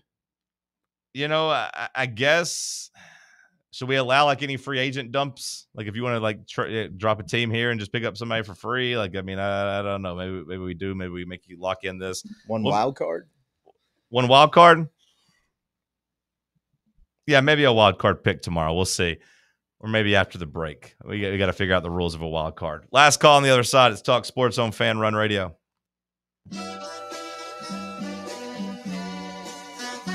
You're listening to Fan Run Radio, the sports humans. Have you ever found yourself wishing your clothes looked brand new again? Whether it's your favorite suit, that little black dress, or your comfy winter coat, Crown Cleaners can make it happen. From stubborn stains to delicate fabrics, the expert team at Crown Cleaners uses the latest cleaning technology to ensure your clothes come back looking and feeling fresh. Visit one of their 2 area locations, Kingston Pike on Bearden Hill or South North Shore Drive near Dunkin' Donuts. Online at crowncleaners.com. Crown Cleaners, a tradition of excellence. Hey Knoxville! Surfside iced tea and vodka, made with real brewed tea, is only 100 calories, 2 grams of sugar, with no bubbles and no troubles. That's right, zero carbonation, so it's easy to sip and enjoy. Headed to a game day or party at a friend's house? Bring an iced tea or lemonade variety pack from Surfside, or try their green tea and new raspberry tea vodka. Find the can with the sunset stripes this season. Surfside iced tea and vodka, sold at bars, restaurants, and stores near you. Surfside iced tea and vodka, sunshine in a can. Must be 21 or older. Enjoy responsibly. Ready to launch your career? Axle Logistics is a leading third-party logistics company where excellence is an energy. With an award-winning culture, Axle proves that positive outcomes come from a positive environment and a work hard, play hard mentality. At Axle, the drive for success is infectious. And with an uncapped commission structure, hard work isn't just noticed, it's rewarded. For those with big goals and even bigger dreams, Axle Logistics is the place to start your career. The Tennessee Volunteers kick off the 2025 season against Syracuse on Saturday, and the Fan Run radio crew will be watching the game at Barley's in the Old City. You should watch it there with us, too. Kickoff is at noon, and we'll be there before that, getting fired up for the season opener. Food, drinks, football, and fun. We hope to see you there. Rickard Ridge Barbecue, located in beautiful Cove Lake State Park. Rickard Ridge is home of the best ribs in the Volunteer State. Smoked daily by Pitmaster Mark Rickard.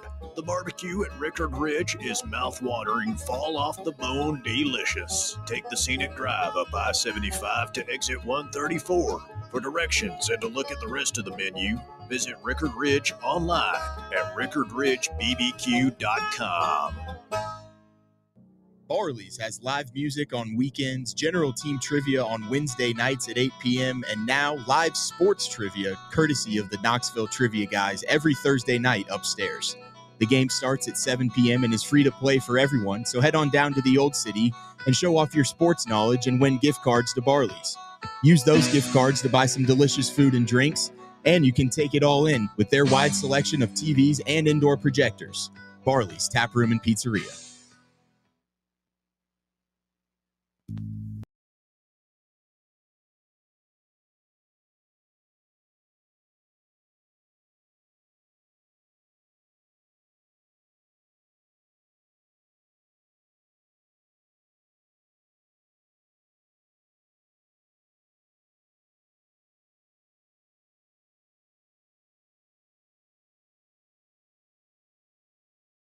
All right, last call here on the program. I know I said I'd ask about the wild card pick, but I didn't ask, and we're not going to do that, Sam. Okay. Yeah. Tulane would be my wild card pick. I just want it on record. UCLA would be my wild card pick. Mine would be Florida. Just kidding. Schedule's too hard. I don't really have one. Maybe that's why I didn't bother asking. I didn't want to do more work. Tiebreaker, we decided was the cumulative dollars spent. Was that last year what we did? Like the dollars you spent on the playoff teams, like the lower the better. Like if 3 teams make it, if you found like the combined dollar amount of the 3 teams that made it. Yeah, I think that's what we said last year it would be. Well, if that's the case, I want to get my Arizona State number back down because I didn't actually bid $11. We just kind of. Yeah, maybe we'll think of a different tiebreaker for that reason.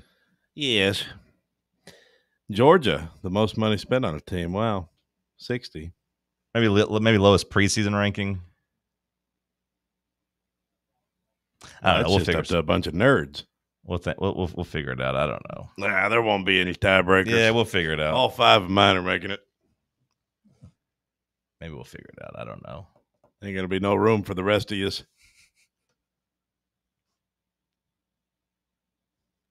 There's 12 teams. There's 12 spots. So there'll still be room. I know. Oh, my back hurts. I need an ice bath.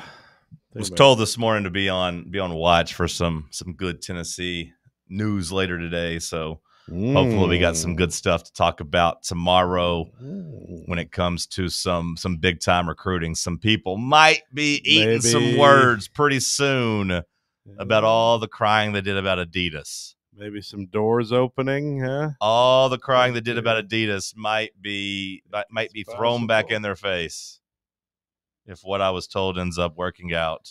Maybe we're unlocking something. Been a lot of talk over the last couple of days about it. We'll see. If so, I want everybody that cried about Nike to say you're sorry. We'll find out. Bubba, what did we miss today? Well, John, for the second straight year, Vol Baseball is bringing in the most top 100 recruits with 8. This is led by the number 4 ranked prospect, Cameron Appenzeller. Okay. Shout out to that. We had some arguing in a heated second-round match at the U.S. Open. I don't know if you saw this. Between American Taylor Townsend. I was literally just watching a video about calling out the Latvian Jelena Ostapenko. She told me I have no education, no class. Whether it had racial undertones, that's something she could speak on. I let my racket talk. She packed up and gone. I'm here. I don't take any offense. I'm proud of the way I handled myself. She was like yelling at what country did you say the other girl was from? Latvia.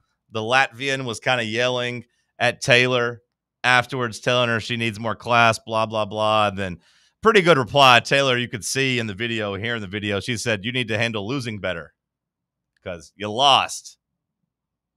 That's tough. Get the hell out of here. Handle losing better. Loser. Handle it better. What else, Bubba? We had the NFL lifting their media ban on Tom Brady, as he's now allowed to attend production meetings. This was previously, denied because of his conflicting roles as a game analyst for Fox and a Raiders minority owner. Okay. And then another seems to be a huge upset as Grimsby takes down Manchester United. Okay, go to hell, Manchester United. That video was electric. I haven't seen it. I need to look it up. It's just like the whole crowd just running onto the field after. Really? Yeah. Okay, awesome. I need to see that. I want to watch that. What event today are you boys most excited for in our fantasy football competition? What do you want to see on the wheel first? Foot race. I don't want to see anything on the wheel. I want to do the Pong Cup challenge thing, the last one to hit a cup. Cody was doing that at 1 a.m. this morning. I was not, Bubba. No Pong. I'm trying to go back and remember all the things that we got here. Foot race would be the funniest, but it definitely has the highest risk of injury. Quarter wall toss for me. Yeah. You could get injured in any of these. I mean, yeah, you can get hurt doing anything, I guess. Even the blind hand of poker, you could find a way to get hurt. Take that back. We'll do the chugging competition. Okay. I'll whip your ass on a chug. I'm excited at 6 p.m. I'm excited to see how this goes. It might be a complete disaster, and everybody hates me for coming up with how the long idea. do you think these are going to take to complete? I don't know, brother. I think in my head, like 6 to 8 is kind of carved out for all the activities. Like I imagine we With should be able to draft, or are you just saying no. The draft is take 2 tentatively hours started to at do 8. Yeah, the draft is. We've been told the draft like 7:45, 8. If everybody's here at 7:45, we'll start. But like 8's the drop dead time on that for people. I imagine we should be able to get this done in 2 hours pretty quickly. It's going to be a long night. Long night. I would imagine so. We'll see. The night is dark and full of terrors. Good job by you today, Bubba. Cody, I'm glad you could be here and be locked in after your long, eventful night. You got another long, eventful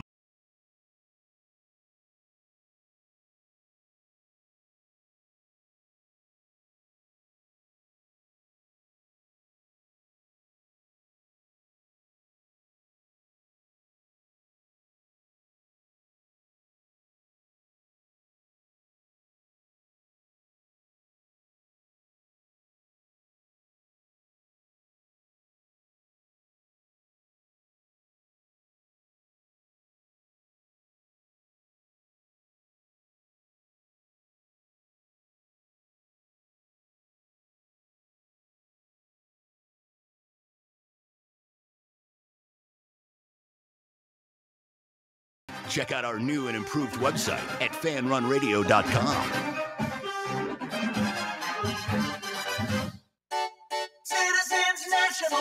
We make it easy to save money. Get access to thousands of discounts on shopping, dining, and travel with the CNB Plus Perks account. It's a powerful new way to save money with roadside assistance, cell phone protection, identity theft protection, and credit monitoring. Banking at CNB has its perks. Call or stop by a branch for more details. Citizens National Bank. Banking never felt so good. Member FDIC. This is Coach